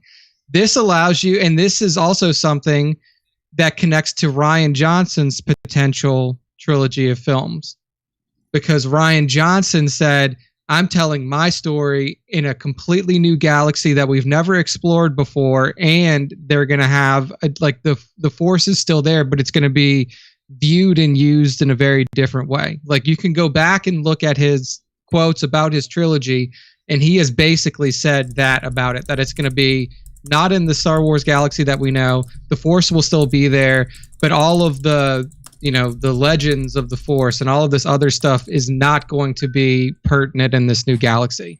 So I'm very interested to see, one, how they approach this new galaxy in terms of the people there and their relationship with the Force, and two, how they're going to tie this new galaxy back into the current one, because as we are going to talk about now with Skeleton Crew, this series is also going to take place in the new Beyond. So like, is this going to become essentially like the new storytelling galaxy that is completely devoid of history there, that you can build new characters, new history, new stories, and then eventually start to kind of weave them together as people in the current Star Wars galaxy figure out how to make their way to this new galaxy or something like that. So I was going to say, I mean, this leads right into Skeleton Crew, but I'm with you. I think the most exciting idea of this new Beyond to me, I mean, outside of getting resolution from Star Wars Rebels Season 4, is the new, getting a new perspective on the Force and seeing how the people in these galaxies handle it. Do they believe in a light and a dark, or is it more of a gray approach? Is it more powerful perhaps in this galaxy? Is it more prevalent? Does the Force truly dictate how this galaxy operates versus having an empire or a new republic in the Star Wars galaxy? Yeah. I mean, you have to figure too that like the Force itself was a very policed thing in our current Star Wars galaxy. Like they wouldn't even train people to, like, according to just like general Star Wars lore, like everybody has midichlorians in their body. Everybody. It's just the amount of midichlorians that makes you powerful or not powerful or whatever. So theoretically, like, you could, even if you had a very low midichlorian count that would never get you into the Jedi Order, or that could never get you into like the Sith Academy or whatever, like there are still things that you could probably learn and be trained on that like you could potentially use like light versions of the Force, even if you did have a low midichlorian count. So maybe like, just a guy who's like running a farm or like has a shop of his own can like, maybe he can like swing the door closed with his hand with the Force. Yeah, it's not so sacred, right? Yeah, that's what I mean. Yeah. Like it's almost celebrated in this galaxy, where if you have it, fucking use it. Don't be so cautious with it. Yeah, so it's one of those things that I'm very interested to see how the translation happens with the Force, and like, maybe the reason that Ezra has never made his way back is that like he's just been like there learning, like he's been there, like he's into it. He's like, no, I like it here better. There's no fucking crazy empire and shit. Like This Yeah, is it's like, cool. I I can- got my man Blue yeah, I Guy can, like, here. We're good. learn. And the thing is about Thrawn is like Thrawn is a person that is driven by his own goals as much as he is driven by the goals of those who are, he's working for. So like once he figures out he's in this new galaxy, on this new planet, and has all of this new shit to learn, he's probably not going to care all that much about killing Ezra. Like I can see him dropping that pretty quickly. Right, but once we get through Skeleton Crew, we'll kind of work towards this, because MSW also went into some of his own thoughts on how he thinks Ahsoka, Skeleton Crew, the New Beyond, Thrawn, Ezra, all this is obviously funneling towards the big crossover event, like the Infinity War Endgame type of deal. But we'll get there. Yeah, because it does to him, and I kind of agree. It sounds like Thrawn, knowing him, has been utilizing his time in the New Beyond, probably learning bigger and better ways to be a badass, and maybe amassing a fleet or an army with the intentions of coming back. And like you said, for him, kicking ass and taking names in the known galaxy, destroying the New Republic, and reigning supreme as Lord Chiss. But hold on, let's get everyone caught up on the Skeleton Crew rumors, because as we said earlier, it directly ties into Ahsoka, and it's probably going to directly lead into The Mandalorian Season 4. So, in terms of Skeleton Crew, MSW is also reporting that this series is going to exclusively take place in the New Beyond, where Ahsoka is going to be kind of setting it up for us, and she's probably going to dip in and out. Skeleton Crew, it sounds like its entire runtime, its entire season is going to be this group of kids and their teacher of sorts getting lost in this New Beyond and trying to find their way back home. Perfect. Yeah. So that's Perfect. Where you get, remember, I don't know if you remember, Nick, early on, but people are like, think like the Goonies in space. So apparently this group of kids with their mentor, Jude Law, a teacher of sorts, it sounds like they're going to get lost in this New Beyond. And obviously they don't know shit. We don't know shit. So they're going to be running into random, pirate crews, other factions, planets, these magic users, all trying to either prevent them or possibly help them get back to the known galaxy. So that's going to be the crux of Skeleton Crew. But here's some deals here. MSW is suggesting, based on what he's heard from his sources, that Ahsoka may have an appearance in Skeleton Crew to kind of be the connective tissue, right? We got to connect all these series together to have the big tentpole moment. So it sounds like Ahsoka is going to show up in Skeleton Crew, which could be like, hey, I've been here. I know about this place. You assholes, this is the portal you need to go through, something like that. But in terms of Skeleton Crew's narrative, MSW is reporting from his sources that the young cast and Jude Laws are trying to get Jude Laws, as if there's multiple Judes. Jude Law's character, they're trying to get back home to the known Star Wars galaxy from this New Beyond. So again, fans should expect completely new galaxy, a new viewing experience, new visual aesthetics, everything. Because like the situation for the show's characters, everything is going to be brand new for us watching it. And finally, as I just teased earlier, while Ahsoka is going to help set up Skeleton Crew, MSW, via his sources and a little speculation, is thinking that Skeleton Crew and the fallout from that series could be what gets explored in Mandalorian Season 4 and is the beginning of the big crossover event. So that's where I was saying, Nick, in the speculations section here, that's what I'm kind of thinking, like MSW, that, Thrawn being there for over a decade. We know Thrawn, he likes to study cultures and appropriate them where he finds, they have merit, like he'll take their stuff. That, he's been learning, studying, and potentially channeling this magic in this New Beyond. And MSW is like, think if he is raising an undead army like the Night Sisters could with this magic.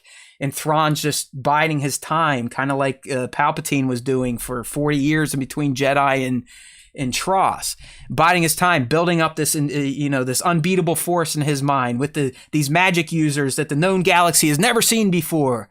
And he's going to come through come through the portal and show up. Because you got to remember, I didn't know this, Nick, but Mon Mothma in the Mon Mothma Disarmament Act saw the New Republic get rid of 90% of its war machine. So Thrawn literally could come in with, not a huge force. fleet, but a decent sized fleet in these magic undead or just magic warriors, and he could fucking cause some problems to the point. Yeah, I mean, it's also who would the New Republic have at this point in time that we've been watching through the Mandalorian? And hopefully they coalesce a bit more after season 3. The Mandalorians. Yeah, you would have to hope it's the Mandos that's going to do your fighting there for you. There you go.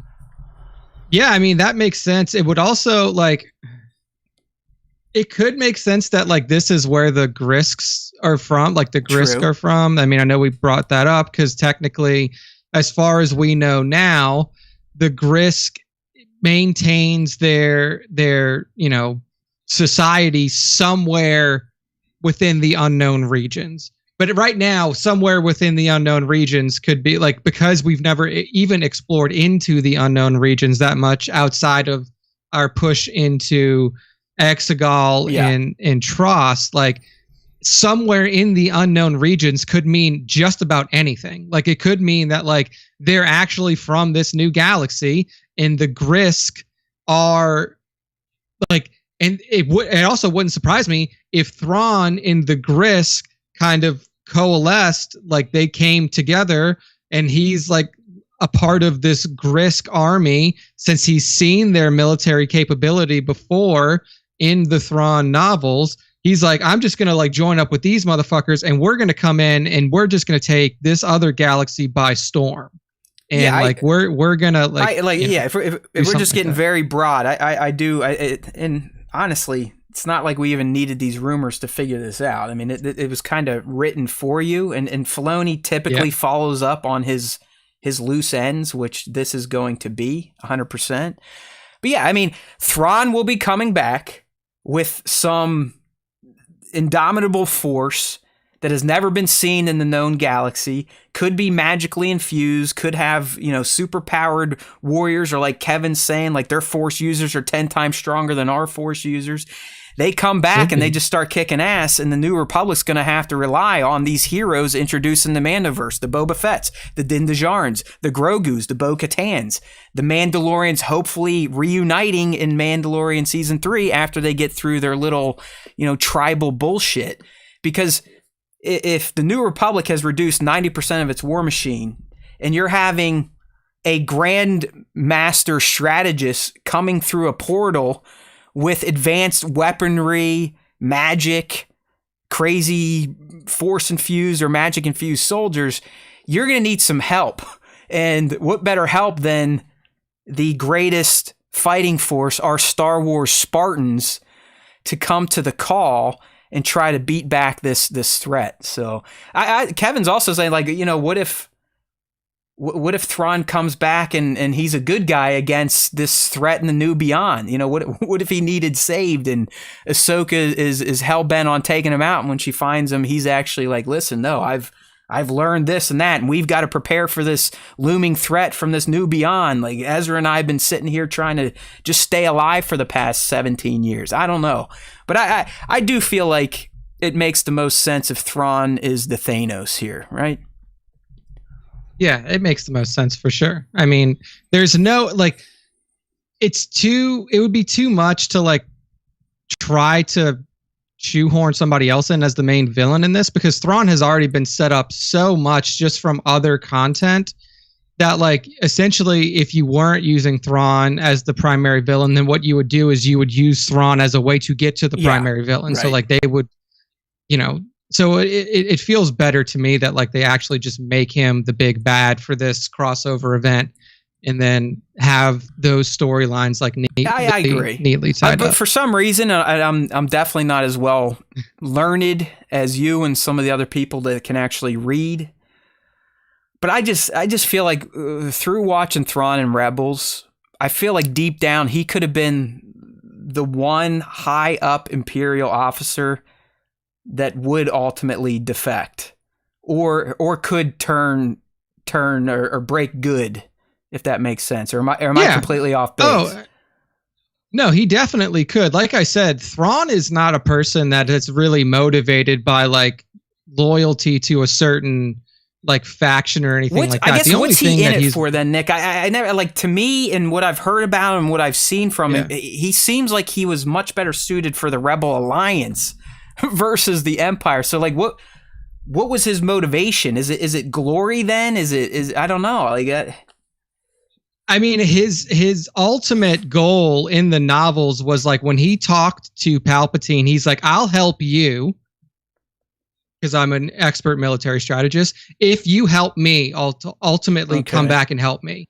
So like he was working with the Empire. He's like, look, you know, he was like, Thrawn was essentially like exiled on a planet. That's where they found him. And he like snuck his way aboard the Imperial military vessels, blah, blah, blah. And that's how he gets into the Imperial Navy. But like his pitch to Palpatine was like, hey, look, like I'll work with you guys. I'll be a part of your Imperial military structure as long as you come back and help me in the Chiss Ascendancy against this Grisk force that we have no like real recourse against. Okay. Like I want to take Imperial resources at one point to go fight, like help the Chiss Ascendancy fight against this incursion of like of this Grisk did he then species. get like drunk with power then? Because I mean, he ultimately fully commits to the Empire and is ready to blow up planets and kill a bunch of innocent people. So I mean, he still seems like he is a bit of a dickhead deep down.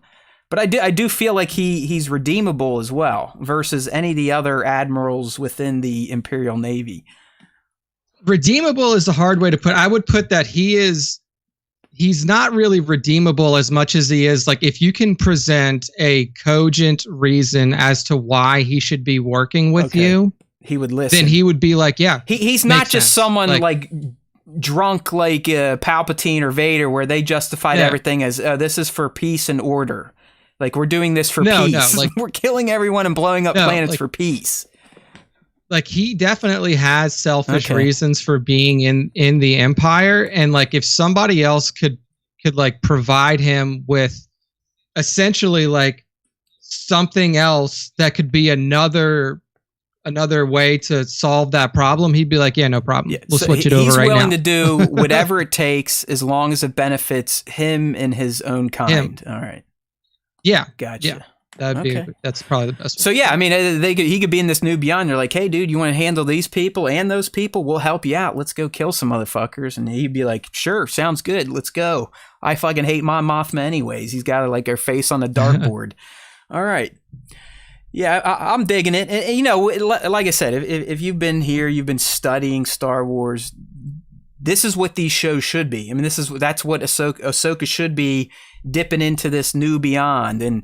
And not that Skeleton Crew is anything any of us probably had on our radar. I think this is probably taking on parts of what Rangers of the New Republic was probably going to do. Probably a little bit, but it is. yeah. You can start to see how these, the Book of Boba Fett, that was the Mandalorian 2.5. They're all building towards something. And that something being a showdown with Thrawn just makes a ton of sense. What I like is that it seems like it's going to get spiced up with this new Beyond and getting exposed to territory and concepts and ideas and visuals that, we've never been exposed to. And as Nick has been saying, I can see him. He's super fucking pumped. That's something to be excited about, especially if you're getting a little burned out with the Tatooines and the Coruscants and I swear to God, if the first place that we land on in this new galaxy is a sand planet, I'm gonna lose it. It's a desert, I'm dude, gonna fucking lose and it's gonna be called Tatooine. Oh my God! It's gonna be the mirror universe, dude. It's gonna be the upside down. I can't do another. I don't care if it's like a planet that is completely floating in the sky. Like if it's a planet where all of the cities are like floating chunks of rock in the sky, that's fine. I don't want another goddamn desert. There you go. Like, he wants another Bespin. He wants a Bespin, and then he wants a bunch of cloud cities floating around in Bespin's atmosphere. Give me a Bespin. Give me a fucking. Give me a Camino. Yeah. Give me an all water planet. I don't give a shit. Just no more sand. Yes. I hate sand. It's coarse and it gets everywhere. Yeah, and it's irritating. Don't forget that. It's irritating. Yes. All right. So some good stuff there. Obviously, we'll keep you tuned in. I do respect what MSW cooks up. Like I said, usually hits. And he's been releasing stuff more and more, which means he's got some info, so it's coming out. He did put something out today. It was more of a shit post, so it's nothing I felt like we need to punch up on our site. But it does sound like the Skeleton Crew production has been a fucking nightmare. This would have been, I think, John Watts running this one, right? The Spider-Man guy. Yes. But apparently they've just been treating the crew like shit. A lot of turnover on the crew. But it's been reported that it is not going to affect the overall quality of the show. Okay. And he also wanted to point out for the alien lovers out there, he's saying there's all sorts of he saw all sorts of alien mass being prepped for this show. Dude. So there you go. You gotta believe if you go to the art department and be like, we're creating a new galaxy in Star Wars. Those people will be like, oh yeah, yes. Chubby Central. Although he's mentioned a lot of like known galaxy aliens, so who knows? He's saying some Weequays, some Baratus, Moncows, Rhodians, you name it. And he's also saying he's like, listen, he saw a Weequay and had goggles, and he really thought it was Hondo, but he could not confirm or deny that. So I do feel like it wouldn't surprise me if Hondo was the one guy who knew how to get back and forth between this other galaxy and just never told anybody. I mean, let's be real. Hondo probably deserves to make his live action debut. He's become a mainstay at the Disney parks. He showed up in Star Wars Galaxy of Heroes as the first mixed faction. Nick, I know it's been years since you've been in that game, but now we have light side, dark side, and now mix, meaning they can play on either team, and Hondo's one of them. And you're not wrong. That's actually a great point. Someone like Hondo would know how to get to a new beyond, because I mean the guy, that's all he does is operate in shiftiness, and shifty people, they know pirates. It sounds like in Skeleton Crew, pirates are going to be giving the little kids in Jude Law's character a problem. And that's the whole Goonies angle there. Apparently Jude goes from their teacher to kind of like the the Josh Brolin character in Goonies, the older brother, like kind of on the adventure with them, but not one of the little kids, like kind of the adult in the room. Yeah, like all right. What's gonna be interesting, man, is I really feel like this is gonna, like, Skeleton Crew is gonna be another show because it's gonna be kid focused. Like, there's gonna be kids in it. It's obviously gonna be a little bit friendlier towards kid stuff. Like, the people who really enjoyed Andor are really probably gonna hate Skeleton Crew. Oh yeah. Like, oh man, it's going to be interesting to see how that all plays out. It's a cycle of hate, man. Like I said, Andor was probably the best I've been in terms of getting angry at other people not liking Star Wars. I mean, I'll be honest with individuals. It's challenging for me to listen to people talk shit about Star Wars and have stupid opinions. I don't know why. I don't know why I care, but I do. It's almost like Star Wars is a family member. And when people don't get it or talk shit about it, I want to spit in their face. Yeah, it's like, what do you mean? Like come on. What do you mean you didn't like Kenobi? Or what do you mean it looked like shit? Or what do you mean you didn't like Andor? What do you mean you fell asleep watching it? It's like, you fucking idiot. I want to like slap them upside the head and be like, what's wrong with you? Fucking shake them like babies. But I Andor outside of like, hey, we're the aliens, or he said shit, or there's bricks and screws. I was like, hey, you know what? Who cares? If you want to say you love Star Wars, but you hate watching Star Wars, that's on you. I'm no longer going to dedicate my energy to that, at least until I dedicate my energy to that again when we start breaking down Bad Batch or The Mandalorian Season 3. All right, my friend, let's move on to our next kind of meaty topic of the week. See, like I told you, my people, we didn't need our Andor special topic this week. There's a lot of good shit out there for upcoming Star Wars. And this one, I'm a big fan on, even though we really have no base to start speculating, but we'll try. We'll pull some shit out of our asses like we do.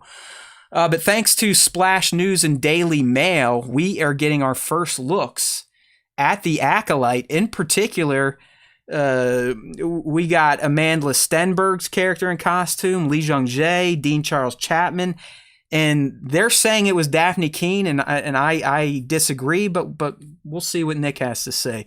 But anyways, we got a massive set leak from the Acolyte. Now, we don't know details, we just got imagery, so, we'll spin our wheels over that. But I think one of the coolest things you're getting here in these set picks, Nick, is our first look at those High Republic-esque era Jedi and kind of what they're wearing. Yeah. So here we go. I got the images pulled up here. So we got go ahead. So first up, we see Lee Jong-jae, and he's kind of, what's interesting is like you can see a mix between like specifically the High Republic Jedi like artwork that we've seen on the book covers and stuff like that, with like the more like gold looking tunics and garments. But then they went to the brown robes of the Galactic era. Yeah, of the Galactic era. Now, what I'm wondering is, because we know that the Acolyte is going to focus on like Jedi who are essentially doing a recon mission into, like unexplored regions of space. I'm not saying unknown regions, because at this time they didn't say unknown regions. They just said unexplored regions of the known galaxy. The Outer Rim was still kind of Wild Westy. Maybe not at this point, because again, the Acolyte's 80 to 100 before TPM. So I think most of the High Republic books deal with them settling out the Outer Rim. Exploring, like forging hyperspace pathways into the Outer Rim and then exploring the Outer Rim. But like maybe the darker cloak, like the brown cloak that we've become accustomed to in the Grand Republic, was used here because they are on like these covert missions. And like this is something that they can like throw up and kind of blend in and not really draw attention to themselves as this fucking gold clad lightsaber wearing Jedi from the High Republic inner core worlds and stuff like that. So that would kind of track in terms of why the garment shift would happen. Yeah. And you can see Lee Jung-jae in the forest here, kind of dipping in and out and stuff. Does he not look like, especially in the second shot, doesn't he look like Dr. Ken? He does. He does look like Dr. Ken. For those of you who don't know who that is, that's the guy from The Hangover. He was like, I think he's on comedy Masked actor Singer that's a been lot now. He's one of the judges on that. Yeah, so like he's been around Hollywood a lot, but he like I think his first breakout role was as the guy in The Hangover first. But yeah, he does kind of look like that from a distance. All right, so the third image there, they're saying that's Daphne Keene. I don't see that at all unless she has aged many years since I last saw her in His Dark Materials. It's like the one of the warrior women, and that's the other thing to note. Like, if you're on the live stream and you're checking this out, it does seem like this planet that Lee Jung-jae's Jedi goes to with potentially this Wookiee Jedi and their Padawan. It seems like it's a woman-led culture, or at least a woman warrior culture, because you'll see a lot of shots of these girls. They have various different styled armor, but they all have the same bow and arrow weaponry. And you'll see multiple shots of this, but I don't know, man. Unless there's some heavy makeup going on, I don't see that as Daphne Keene.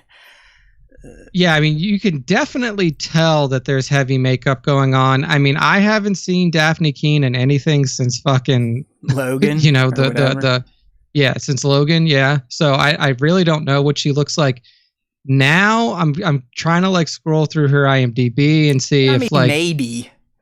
This girl just seems taller, I guess. I mean, who the fuck knows? But either way. Yeah, I mean, you can clearly see that this is a fake nose on her. This is like a headpiece that has extended her forehead, and then they've put a wig on. I mean, there's a lot of you can see that they've done shit to her cheekbones. Yeah. Like they've done whoever this is, they've done a lot of work to her face in general. I was just being contrarian. So maybe I guess. I don't know. We also. I mean, the other person that I could see this being is Rebecca Henderson potentially, but we also heard that Rebecca Henderson might be like a Jedi or like I don't know. So this hard next shot here, we can definitely say for sure that Dean Charles Chapman is playing a Padawan. I mean, he's sitting there, he's got the little rat tail on. But more importantly, Yep. I got it blown out on the live stream screen.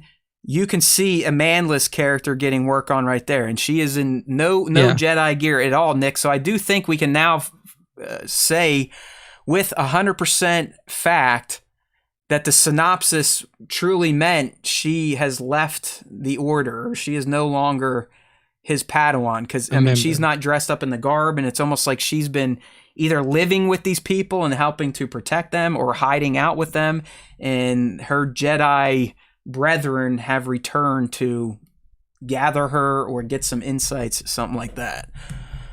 Yeah, Because the that makes synopsis sense. really was like a former Padawan and her Jedi master reunite. Master like link up Yeah. for a special. Yeah, so Here's the Wookiee Jedi bas- here. Look at him.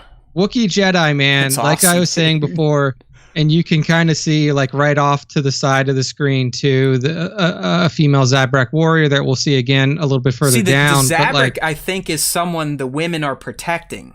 We'll see Yeah, in it's- another shot. But do you think this is does Low Baka. does Eunice get this role? I don't know, man. Because I- they made him a I tall would guy in give it- Willow. Like I think there's like an ogre or something in Willow. He got that role, so I'm just Yeah. assuming he gets first. I mean, dibs. he's a good. Yeah, like he's already got the body motions and stuff down. Like he knows how to play a Jedi or a Wookiee. I mean, look at this dude. He's got Um, like a little fucking samurai bun in. I just want to see. Yeah, Like, does he speak Shrihook or does he speak basic? 3. You know what I mean? Like, Yeah, we've never heard a Wookiee. I don't think Could we've you ever imagine, heard like, a Wookiee the first time we speak see this guy and it's not, and he's just like, "Oh yes, hello, how are you doing, young Padawan?" Blah blah He's blah. like, "Hey, Yeah, man, he just- talks like a We're British just person. here to try to help out. Like, Oh yes, you like my braids? Uh, You like my hair? I combed it extra long today. I used conditioner and shampoo at once. yeah. So, it's definitely not Lobaka, but it is nice to see another a Jedi, a Wookiee I think Jedi I in saw here. a High Republic fan say, "I hope this is Baraga." Oh yeah, because that's one of the primary Jedi. Like that was one of the first Jedi that were like brought up in High Republic, the and High you would Republic think, era. knowing Yeah. the lifespan of Wookiees, that he would still be around could- at this point. He could still But this be. second Yeah, shot of could him, it be. looks like there's some sort of speeder right there. They're talking outside of a hovel, and this is all taking place. Yeah. Like we're assuming, or at least I am, based on these shots.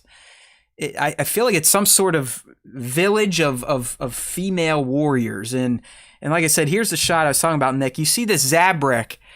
She's dressed a little more regally, and she's flanked by being escorted by another one of these Yeah. warriors that has that chest piece and that bow and arrow weapon, and then you can see The bow. Amanda's character down there in the bottom left. So you Yeah. know, maybe they're protecting this lady, and the Jedi are there to check in on Yeah. Amanda. But cool stuff. I'm liking what I'm seeing. A lot of practicality. Here's another one. This what would be lady in red. interesting- She again has that same warrior woman armor going on. Yeah, like what would be interesting is if the storyline. I mean, like this is kind of like an easy storyline to pull off, but like it would be cool if like Amanda's character left the Jedi Order.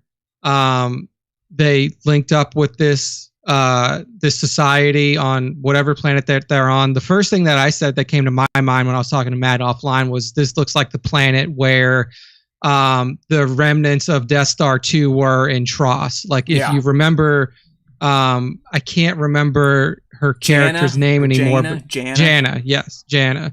Like it feels like that area, like where Janna's kind of crew was. But anyway, like, you know, Amanda's character leaves. They link up with this new society that they've been kind of working with for a while now. But her Jedi Master may keep in touch with her, you know, with them just through the Force. And then when this mission pops up, Jedi Master Li Zhangje and his Padawan show up to where Amanda is and say, "Hey, we need your help."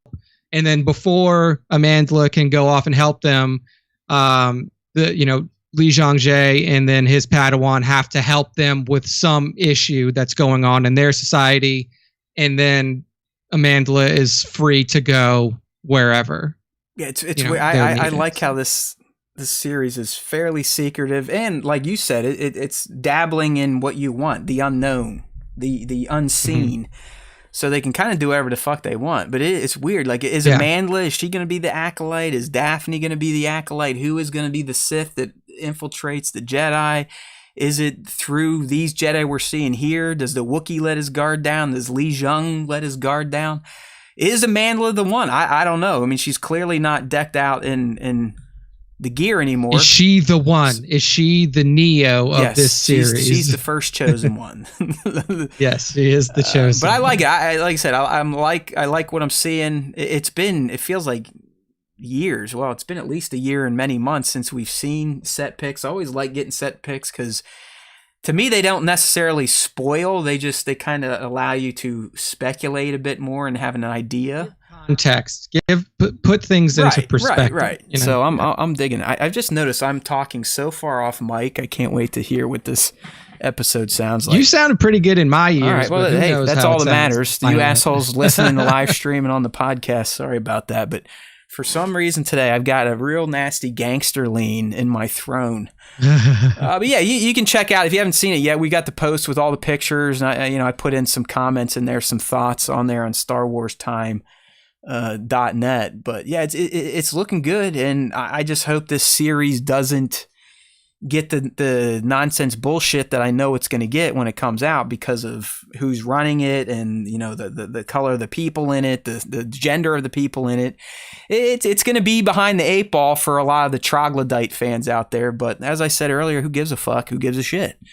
It's shaping up nicely right here. Like we like practical sets, we like practical setups. That's been proven from Andor. So hopefully we get a few more leaks here and there, and then the official stuff. You might as well hold your breath. This is 100% going to be a 2024 series. So at best we may get like a shot from set or something like that at the next Star Wars celebration, but I don't think you should be worried about trailers or anything for most of 2023, sadly. Yeah, I don't think that we're going to see anything official from this for a long time. This just started shooting right before Andor. They'll be lucky to finish through mid 23. Have to post it out. Could be early 24, mid 24. I would say this is probably going to go in the Mandalorian slot sometime in the spring or just before spring of 24. But it's looking good. It's looking good. Look at Dean Charles Chapman there. Fucking Jedi boy. All right. So there you go. Got you some Acolyte. I like how the rat tail has been around for hundreds of years. You gotta make them suffer. I still think it's bullshit that Ahsoka, because she doesn't grow hair, just had to wear like a necklace thing on her head. Yeah, it's like this is to show that you are indeed a Padawan. It's like, well, can't people just know? Don't you just know that I'm a Padawan? They should have grafted like another Leku or whatever they're called onto her existing ones. Like, here you go. Oh man, just like a real thin one, like right in the middle. Like just use a lightsaber and cauterize it right to her existing tail. Anakin was fucked up. You saw what he did to her in Tales of the Jedi. He's like, hey, you think you're good? Now I'm going to put you in front of live fire. I'm just going to stun the shit out of you for hours. For literally like years, she was getting blasted by the 501. Yeah. All right, my man, let's go ahead and shift into our last topic of the day, which is going to move into the video game realm of Star Wars. And that's because, like we told you, Star Wars Jedi Survivor got its day in the sun at the Game Awards last week. Game of the year went to Elden Ring, a game I will never fire up because I'm a pussy. But I do respect that it won GOTY. It had to have been a pretty solid game for that to happen. I'm just not a glutton for punishment. But anyways, we did get some concrete details on Star Wars Jedi Survivor coming out of it that included a new trailer. We'll talk about that in a bit. But to hit the high points here, the actual release date, we were off by 2 days last week. It's going to be March 17, not 15. And you got to remember, this is coming out for just current gen and PC. All right, you can't get this on the PS4, Xbox, or Xbox Series. No Xbox One either. And it's starting to happen because I was like, hey, I'm loving Midnight Suns. I'll go upstairs while the wife's wrapping gifts. I'll play it on my old Xbox One, and sure shit, this title's not supported. And I'm like, fuck. I'm gonna have to I would have figured by now and blame it on COVID, but we usually have the step release consoles, right? At this point in time. I mean, usually 2 years in, they're coming out with the Xbox One X2 or, the PS5, PS4 limited Pro. edition, that type of shit. You know what I mean? Yeah. All right. I've seen rumors about that stuff yet, but honestly, I don't think that, I don't know. I mean, I'm just not sure where they go. I know that the next big thing for PlayStation is going to be their PSVR 2 headset. I'm good on that. I had the PSVR. I love VR, but just like anytime VR tries to become popular again, they do not release enough software to support it, sustain it, and it just becomes a dust collector. The last VR game I played was Squadrons, and it was fucking kick-ass. But if you only release them one kick-ass VR game a year, you kind of all right, who gives a shit? We'll just move back into... Yeah, the one that I played, definitely the one that I played the most, and even though we haven't played in a while, is Beat Saber on the Quest 2. I've always wanted to do that one. I bet that's a blast. It's so fun. In fact, I may ask Taylor if she wants to bust that out tonight, because it's truly a fun game to play. Well, dude, I've heard people have started using it as a workout. Yeah, it is, dude. If you play enough, if you play an hour worth of songs in that thing, because you're ducking and you're moving and you're obviously swinging your arms around, it can be a pretty decent cardio workout. Maybe I should get that, because I do have the PSVR and I know it works on the PlayStation 4, right? I think so. I'm not 100% sure. Will you have a Vive or something, or did you get the Oculus? I have a Quest 2, the Oculus Quest 2, the one that's completely wireless. Right? And then detached. You just load the games right into the headset then? Does it have a memory card? Yeah, I think mine's got 500 gig or something like that memory. That's the way it has a decent... I think that's another reason I don't use my PSVRs, because it's corded and it's just a pain in the ass. It is. It's fucking... Yeah, that was the one thing that made me okay, so my headset has 256 gigs of onboard memory. So plenty enough space for you to be put all of your games in that you want to play, especially since there's not a shitload of games for VR, but plenty enough space for you to download stuff, put stuff on there that you want to play. The battery life is actually pretty damn good. Because Taylor and I would sit there and we would play it at the height of when we were playing it. We would play for an hour and a half and never have battery issues. Do you each have a set then? Or do you pass it back and forth? No, so it's just one. Yeah, so it's just one. So we pass it back and forth. So she'll play 2 or 3 songs and I'll play 2 or 3 songs. And then we just kind of keep going back and forth. I still contend, and I don't know well, if you ever did this when on your Disney trips, and I think it was at Disney Springs, and I believe the place was called The Void, right? Was it called The Void? Yeah. I've never done it, but you have talked about it before. Gone. I don't know if it's still gone, open. bro. It shut down. It must not have made money. But you would you'd go, you'd get kitted out with a vest with pressure sensors, everything, no cables. They would walk you into this warehouse, and they would fire up your experience, and it was a Star Wars one. And you would walk through the warehouse. You would get on a escalator, those things you see in the airport where they move people without them having to walk. Oh yeah, and they'd blow smoke on you. They'd blow heat at you. But if you would get shot by stormtroopers, your fucking vest would go pop pop pop. You'd be you're getting fucking tapped. So you're sitting there ducking around. You can run. You can move. You're not constrained to your couch or a small space. And I think they did it with The Simpsons. They did it with other properties, but I believe that's all gone away. I know AMC by me, Nick. You don't have AMCs down there, do you? Movie houses? Yeah, well, we have one. We have one AMC, but we only have we have more Regals than we have AMC. Ours up here, they cannibalize a bunch of their big screens for what they call the Dreamscape experience, which looks like closer to the Void, but you're not strapping into the vest and everything, but it looks like higher end VR experiences where AMC is in charge of the content and look at the whales or this, that, and I haven't done it yet. I probably should check it out. But VR, when done right, is fucking amazing. It really is amazing. And that experience, it's a shame they're canceled, because that to me is what VR should be. It really shouldn't be in your house unless you have one of those crazy VR rigs where you literally have a treadmill and you're essentially, have you seen these, dude?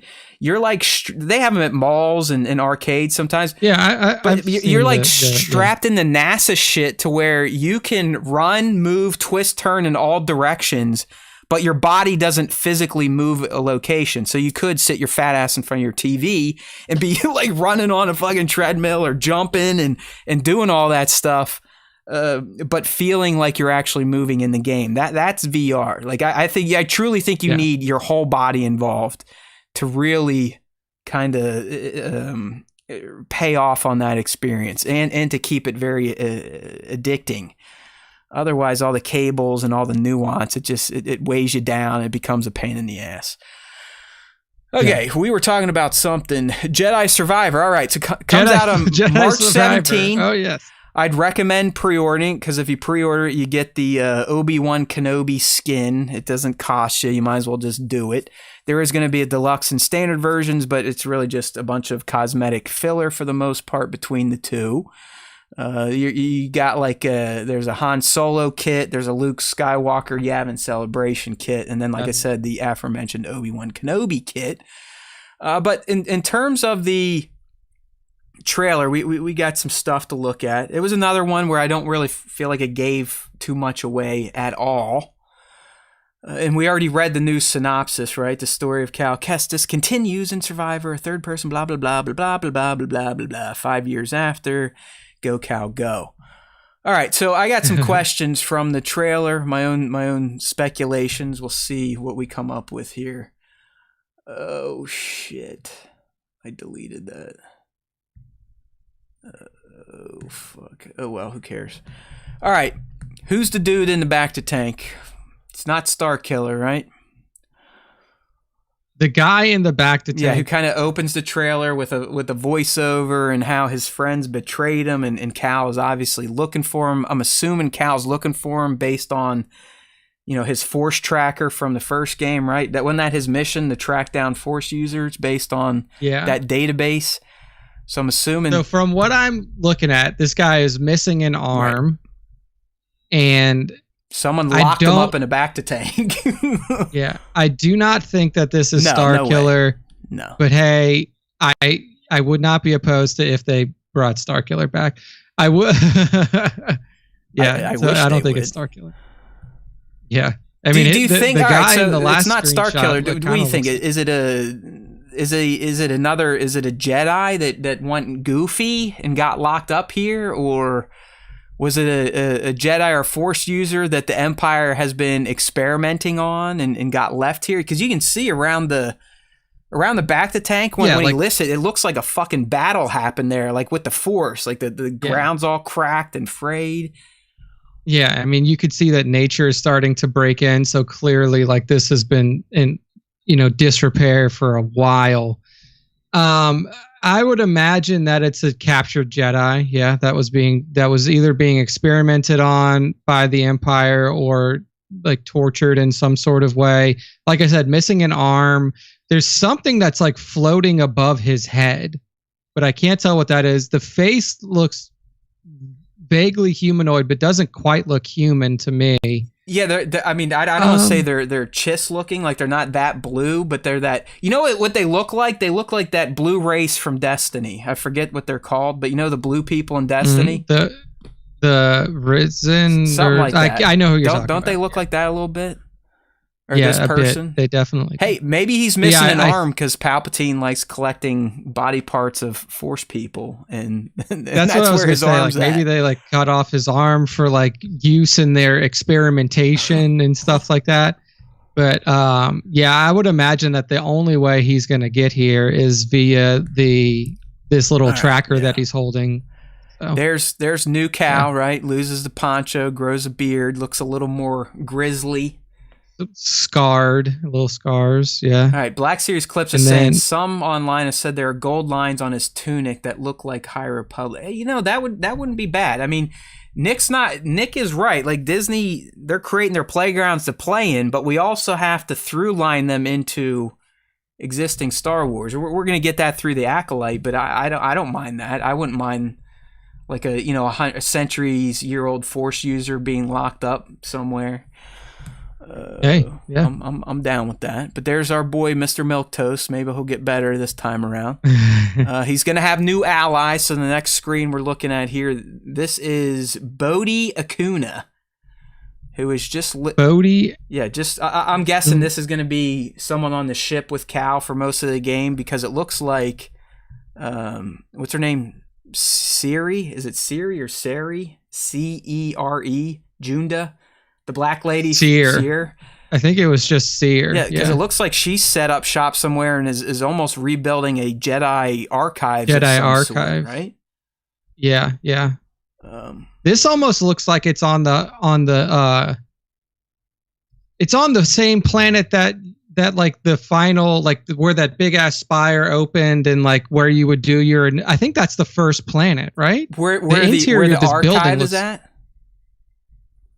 Yeah, where the archive is, like where she's building this new archive. That screenshot of Seer, it almost does look like the initial, well, not the initial planet, but you know which one I'm talking about, right? It's the one where you fight those big frogs. Right, I forget what it's called. I do need to go back and revisit this game for Christ's sake. Like, it was like Agado or Adogo was the name of the creature. Yeah, you might be right. You might be right. It would make sense if he's setting up shop there, but.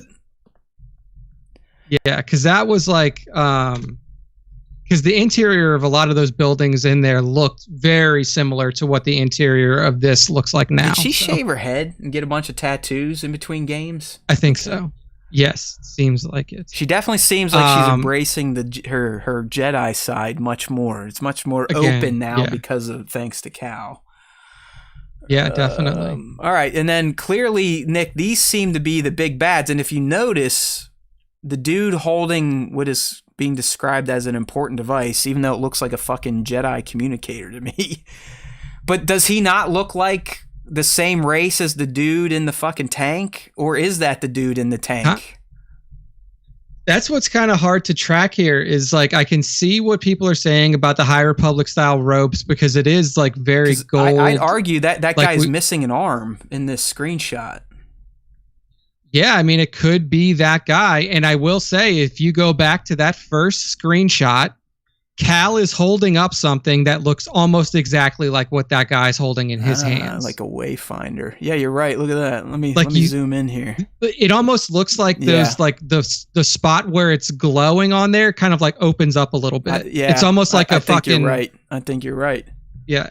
And they do. If you're just listening, it kind of looks like the old Jedi communicators you would have saw in the Phantom Menace, but it's not. Yeah, like dude. I think for sure this guy and the big hulking dude in armor, the guy is the dude in the back to tank. I'm almost positive. Yeah, I think that's a good call. And he is. Look, he is wearing like a Jedi under tunic, but then the shiny overdeal gold robe. All right. Yeah.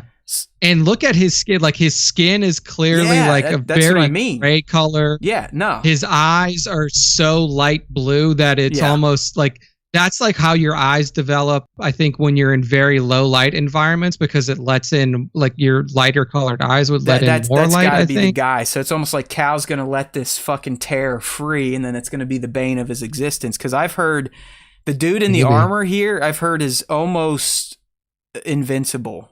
Is how this race has been described from Star Wars Explained. I don't know if these types of aliens, this big Hulk-looking dude, Thanos here, wearing Gears of War armor. I don't know if they popped up in Legends or Star Wars with words. But he almost looks like somebody from Destiny 2 as well, like that big ass. It's like the whole fucking Respawn team's just copping Destiny. Destiny aesthetics. We're like, hey, here you go. But yeah, I think we solved that. So we'll go ahead and pat ourselves on the back. Even in the chat here, Cody is solved it as well. Yeah, I that's got to be the guy in the tank. All right, That's a good solve there. Hey, look, Cal has And new places to explore in the game. Yay! Yeah, look at that. And then how about this dude? built We some got a more. guy here who has almost the same hilt as Cal's lightsaber.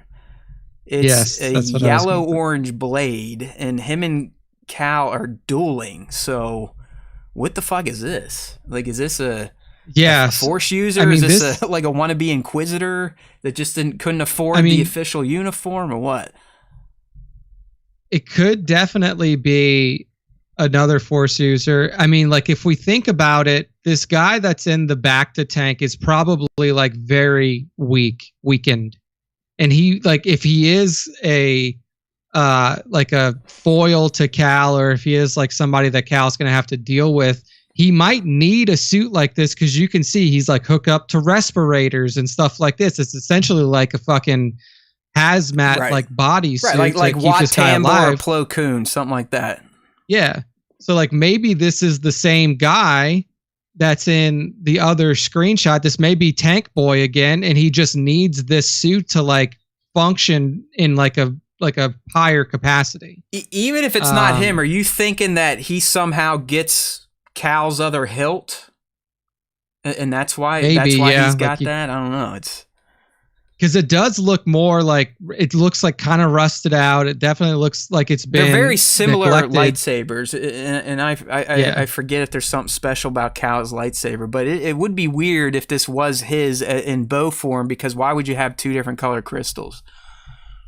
Yeah, no, it could be. So. Yeah, what's going on And here? also we know in this game too that like your crystal color can change, right? Like you can sit there and change your crystal I like color this, as much as Cody. you want. It could be this could be a clone of Cal himself. You know, he was. That would be so similar. I mean, it could be Well, because that would you be know that full on the Empire Force likes Unleashed that. too, right? Force Unleashed. Yeah. Yeah, I was gonna say it's just like Force Unleashed. They're just like fuck it, let's just go back to the clones. Everything's a clone. I don't know, but here's the deal. I'm not gonna lie. When I watched this trailer last week, I wasn't expecting much because I'm not the biggest Jedi Fallen Order fan. It was nice to get a new Star Wars game. I'm not gonna lie, and I do think it was a well-made game. I just didn't appreciate the combat system for a fucking guy with a blade of light. I've done the routine a million times. I'm not gonna go back into it. But watching the trailer and seeing, as Nick and I were talking, it feels like they're putting more focus on the Force and Force being unleashed. I'm excited for this release finally. I haven't had any ounce, good or bad, either way, but now I'm kind of digging this. Yeah, this has. No, I I'm mean, just I watching think the that it trailer could be now, better. and that has to be the dude in the back to tank. Shit's. I will say that like the combat system didn't annoy me as much as it annoyed you. So I think that like with some tweaks, it would probably pass by me Hold without on, even. let me. like, I got to clear this up because chaos. I think people are confused. I'm not such a slow adult that I can't play the game. That's not the point. The point is, I have a hard time playing a Star Wars game with a Jedi being the main character, and he swings a fucking lightsaber like it's a 12th century broadsword. All right, these heavy movements or dodge and parry. There's no fucking dodge and parry with a lightsaber. All right. There's parrying, sure, but it's not the dodge and roll. Get out of the way. Now make a heavy swing. Roll. Get out of the way. Now make a heavy. Fuck you. That's not how a Jedi fights like fucking Star Killer. All right. That's it. You wing your sword around, mashing buttons, and you have ridiculous force abilities. That's a Jedi game. All right. And even if you want to challenge me in the sword combat, fine. Don't make it so lumbering. That was my problem. It was lumbering. I mean, moving Cal felt like I was moving a fucking tank. That's not how controlling a Jedi should feel. Okay, that's it. And I'll play the game on easy anyways. I don't give a shit. I'm not here to figure out patterns. I know how to game. Damn it. I'm just old and I don't give a shit. Like, I don't want that stress. I used to freak the fuck out playing games. Like, bad freaking out. Broken TVs, broken walls, broken controllers, broken skin, bruised skin, bitten skin. It started not being fun when literally I'd play a game and I'd get so worked up getting beat that I'd start screaming and feel like I was going to have a fucking stroke. So I've learned my lesson. I think like I've tuned things down a little bit.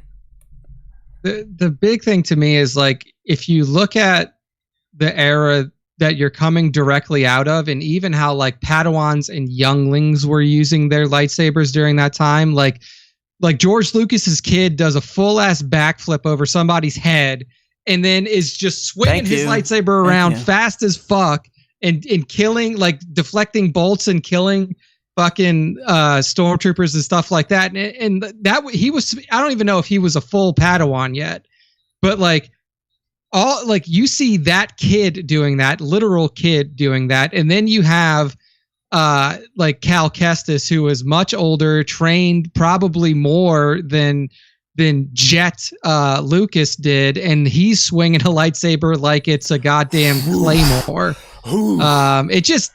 It doesn't fit thematically with the world. That's all I'm saying. Itself. That's all I'm saying. Like, I don't care. If you guys, you got your big dicks out there, you can beat these games that drive you nuts and make you want to stab your eyes out. I get it. I used to love that rush too. I don't have time for it anymore. All right. There's too much other stupid shit to do, like these dumbass podcasts we do every week. Okay. So yeah, and I understand. There's parry encounters in Star Wars, but do you want to see how those happen? Go watch Anakin versus Obi-Wan Kenobi in Revenge of the Sith. Do you see the fucking speed in the way those two move? You didn't get that in Fallen Order. I mean, the Cal in Fallen Order would have been like, whoosh, whoosh. Anakin would have fucking chopped them into a million pieces by the time he made his counter move. That's it. That's enough. I'm right. You're all wrong. Okay. I don't really care. I think the combat looks better is all I'm going to go back to. It looks a little more intense, a little more free flowing, and I'm happy. Yeah. Okay. I'll still probably play on easy because, like I said, I don't got time for this shit anymore. Story, move on. So yeah, I mean, so March 17th, keep your eyes out for Fallen Order. Get your pre-orders in if you want those Han Solo and Luke Skywalker skins. And yeah, man, I mean, that's like the only thing in Star Wars video games that's going on right now. I'll leave it at this. If Anakin Skywalker and Obi-Wan Kenobi fought like Cal Kestis in Revenge of the Sith, most of you people that think that's the greatest Star Wars movie of all time would think it was fucking garbage. You would be like, why does the Chosen One move so goddamn slow? Like, why are these guys moving like they're swinging anvils or sledgehammers instead of a blade of light? It's not the Darksaber, so we can't say that if you're not in tune with yourself, it's heavy. It's a fucking blade of light. There's no weight. Okay? That's it. Right. That's it. All right. Has everyone learned? Have I learned you all on Cal's shitty swordplay? I think people sometimes take me a little too seriously. All right. That's quite all right. It is time to... I've been listening to some... who are they again? Fear Factory. I'm sure it's no one you ever listened to. It's like a little... Fear Factory is like an old metal band. It's like techno death metal, right? Something like that. Yeah. But they got it. What's their drummer was insane. Yeah, well, yeah. Rob something. I'm finding by literally not my own influence. A lot of this is from Thor: Love and Thunder, but my daughter loves rock and roll and heavy metal. It's fucking awesome. Like, she asked me out of the blue, "Hey, Dad, can you find Dio. I was like, what? What? You want to listen to Dio?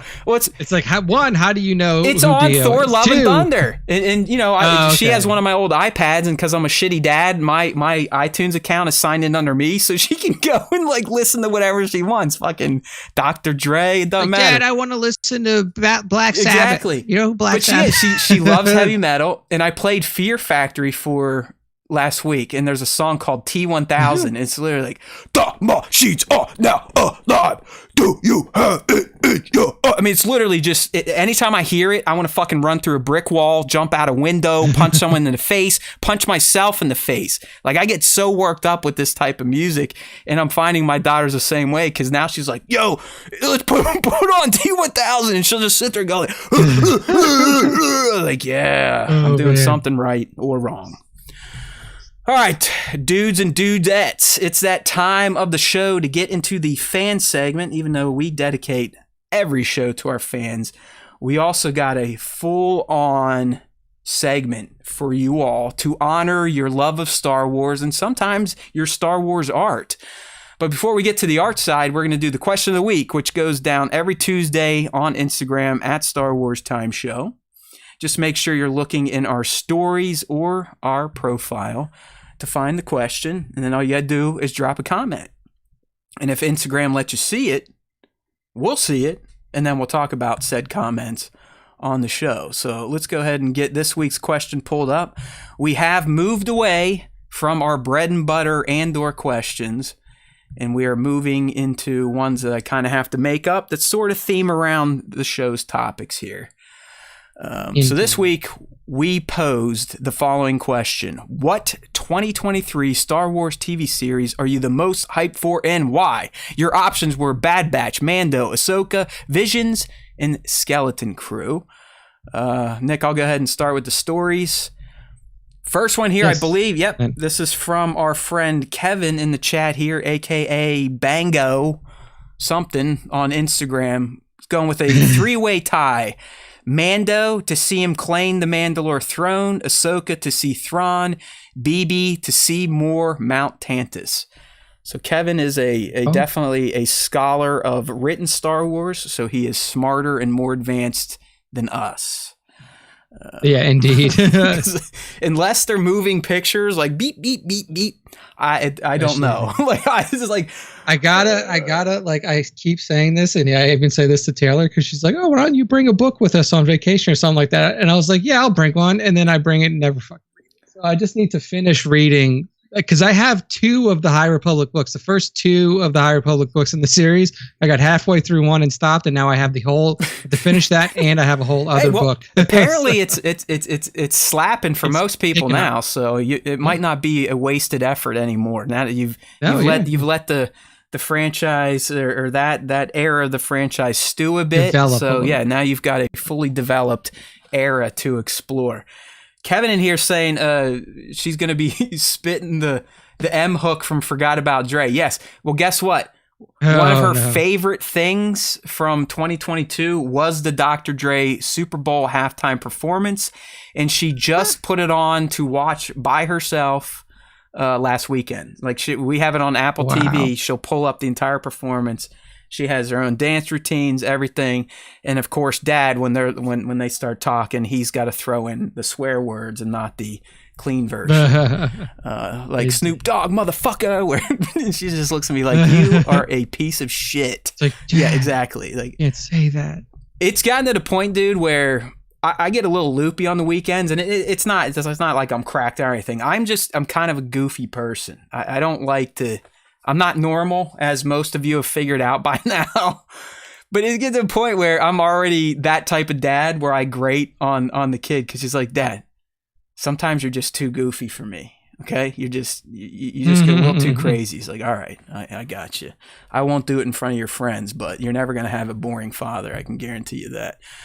All right, up next, action figure snaps. Our boy Adrian, who has confirmed that he still likes us and he is going to send us some gifts to pay respects to our greatness. You don't have to do that, Adrian. Don't feel guilty. He asked, he's like, so what are all these shirts you want made? I'm like, dude, I don't remember anything I say on the show. I'm pretty sure they were. Let's say, like, that's all a joke. They were shirts for Nick that, like, what was it, like, I hate Andor or something like that. Stuff like that. Yeah. So I was like, don't listen to me. But if you got some official Bad Batch stuff and you're willing to send it, we'll take it. But Adrian's saying, Mando, I just love this show and want to see Din and Grogu on more adventures. I think that sentiment is shared with a lot of Star Wars fans. And then finally, our boy Ripik Tan here. I'm tied up for Mando, S3, and Ahsoka. Both have such an intense story to pick up and tell. The fate of the Darksaber, Mandalore, Grogu, and Din as a Mando, all huge storylines. The Ahsoka has her search for Thrawn and Ezra with the Rebels crew. Crazy shit we're dealing with next year. Plus, I still need Hondo in live action, and I'm hoping he shows up in Ahsoka. Well, you might not be far off, Ripik, because if MSW was seeing the mask he thought he was seeing, he could be in Ahsoka or Skeleton Crew. All right, I'm now going to turn over the rest of this segment to Nick, who has called some responses from the post. These are usually a little more pointed and angry, so we'll see what we got. I didn't pick out angry ones. There was a response by somebody I don't remember, because we had 19 responses on this post, so the folks came out. Somebody said, none, because Star Wars has become too oversaturated. All right. I did not pick that one, and I don't remember who said it, but that was one of the responses. Anyway, of the responses that I did pick, South P24 says, Mando hands down. We've built up a connection to the character, and I'm fully invested. While Andor was a solid show, there is more emotional connection to Mando and I agree with that. story. Do you? I mean, listen, Andor was way more adult, better acted, better scripted, everything better. But I did not feel that deep, I'm going to like blubber down connection to it like I do with Mando because of Grogu, the Luke moment, the Bond, all that stuff. Oh, yeah. I mean, I definitely, that's kind of what I said in our like put Andor to bed segment, was probably the best made Star Wars show, not my favorite Star Wars show. And that's kind of what I mean by it is what South P is saying here. No, I'm with you. I mean, like to me, The Mandalorian has the same allure over me as the, original trilogy, that type of content. Like it's sacred to me. Yeah. So all right. Good all right. stuff. We agree. South this P. time, South P. Tones 1138. Our super fan says, Mando for sure, but very intrigued for Skeleton Crew. Love the unknown, and it will hopefully not disappoint. Jude Law in Star Wars should be awesome. I mean, right. Yeah, dude. I'm coming over to your side for two reasons. A, new is always great. B, new means hopefully zero Easter eggs and references. So these Ahsoka and Skeleton Crew could be nice, easy breakdowns. Because my friends, I'm in for a world of hurt this March when Bad Batch and Mando are doubling up, especially when we have a Bad Batch double episode with Mando. Just think about like someone that's goofy like me and does shit that he doesn't need to do. That is going to break my soul. All right. Thank you. Oof. Two cartoons and a Mando same day. Like I'm just like, that's going to be difficult for sure. And that's why I told you, I was like, hey man, maybe just choose one of them. Like maybe only do the Mando breakdown and we could talk about Bad Batch. I wish I could. And you're 100% right. There's no reason I need to bend over backwards and do what I do. Because no one looks at it. A few hundred people here or there, sometimes a few thousand. That ain't worth getting up early and doing 6 hours of work before real work, but I can't help it. I know it's coming. I'll sit here and bitch about until it comes, and I'll be, and now it's going to be like 12 hours of work before work. I don't know.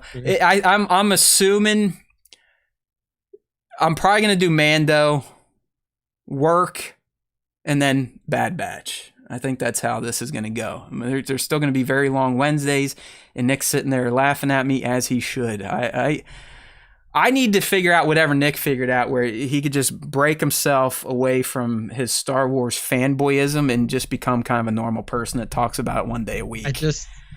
I just enjoy it. Yeah. That's what I do. I just enjoy it, and I'm like, this is never going to be my full-time job, so I'm going to enjoy it. I can't enjoy anything in life, Nick, so it makes sense that I ruin this for myself too. So, oh well. All right, man. Anyway, last one. Who do we got? Last one here. This is from Xavier_Y_S. He says, Ahsoka, Mandalorian is hands down probably the best series, but I want to know what happened to Ahsoka after Clone Wars.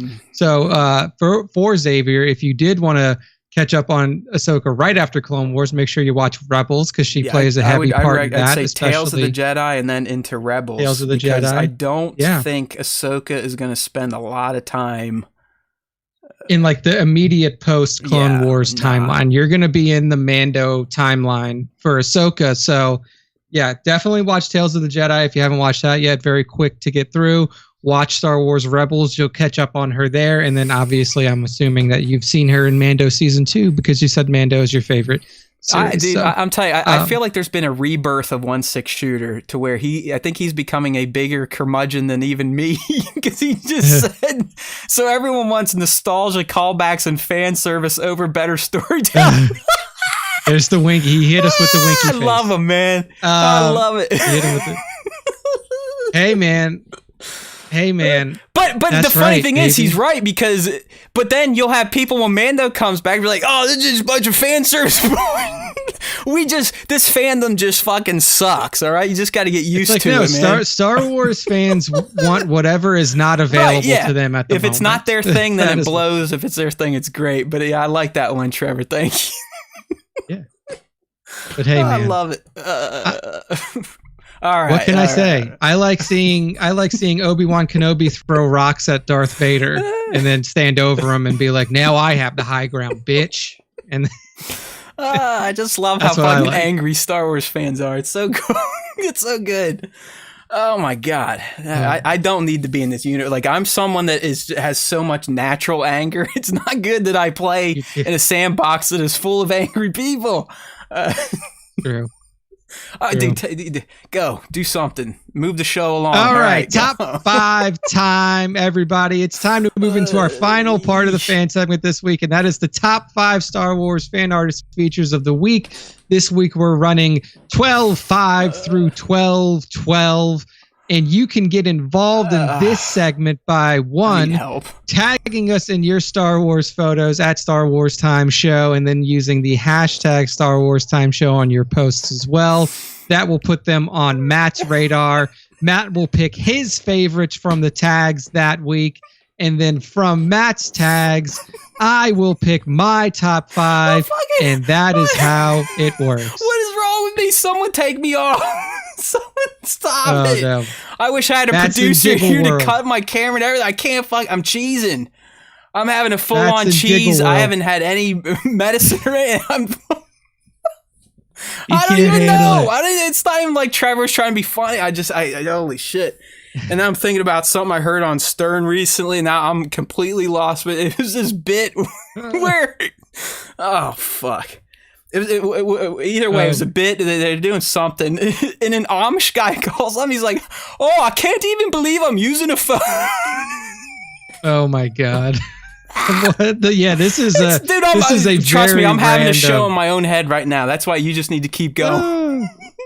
Fantastic. All right, let's see if this gets Matt back on track. Our first up for the top 5 this week is at Zord.photography, and he has an awesome.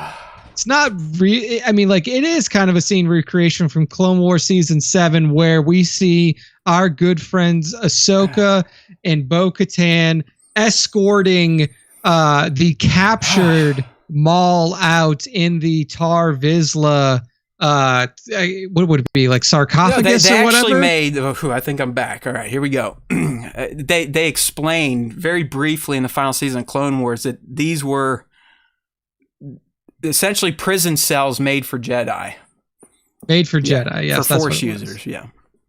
Yes. So it's an awesome shot. I remember when these figures came out. I mean, it's just it has the perfect amount of just like lights and a little bit of light, some light atmosphere in there as well. The posing of all the characters is fantastic, and it really does just like this is also like a good thing to just kind of like get you hyped up for season 3 of Mando, because you're going to be delving even deeper into Mandalorian lore. So good shit by Zord. Yeah, Zord just, I mean, the dude's got some of the most identical Hot Toys figures on the planet. Like good for this person. Yeah. I'm jealous to be able to buy like 9 or 10 of the Multiple. 336 clones, a couple Death Watch. And they always get them early. Like my Bo-Katan will probably show up next summer because I'm on like the payment plans with Sideshow. And if you go on a payment plan, it seems you literally get yours dead fucking last. They're like, screw you, pal. And it's like, I could buy them straight up, but it's easier to spend thousands of dollars a year if you just do payment plans, because then you don't realize that you're spending thousands of dollars a year. So for those of you looking to get into collecting Hot Toys, that's how to do it. Payment plans, because then you're like, oh, it's only $50. And then at the end of the year, you're like, holy shit, I could have bought a small vehicle. Good for me. Yeah. There you go. There you go. So at Zord.photography, awesome setup here.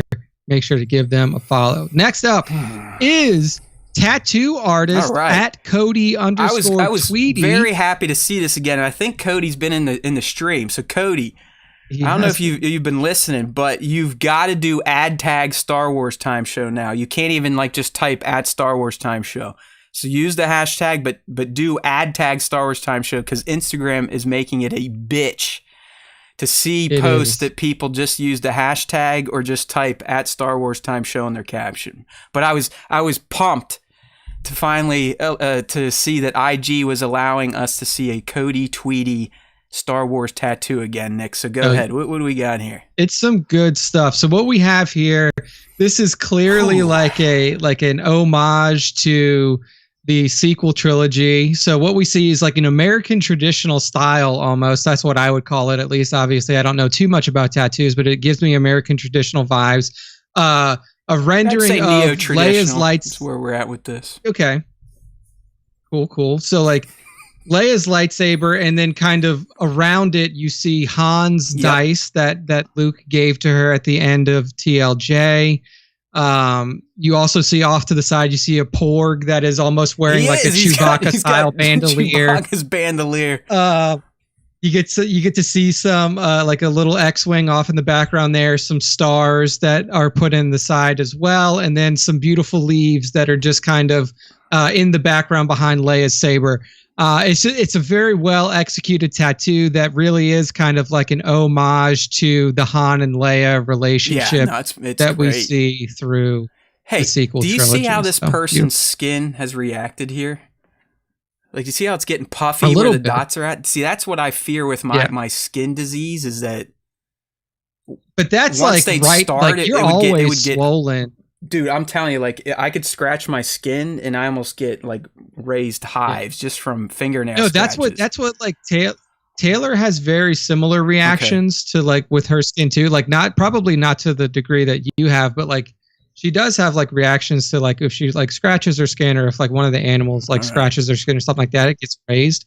But like, she has multiple tattoos and has never really had an issue with that. I will say that, like, in long sessions, like, your skin does, like, you're gonna swell.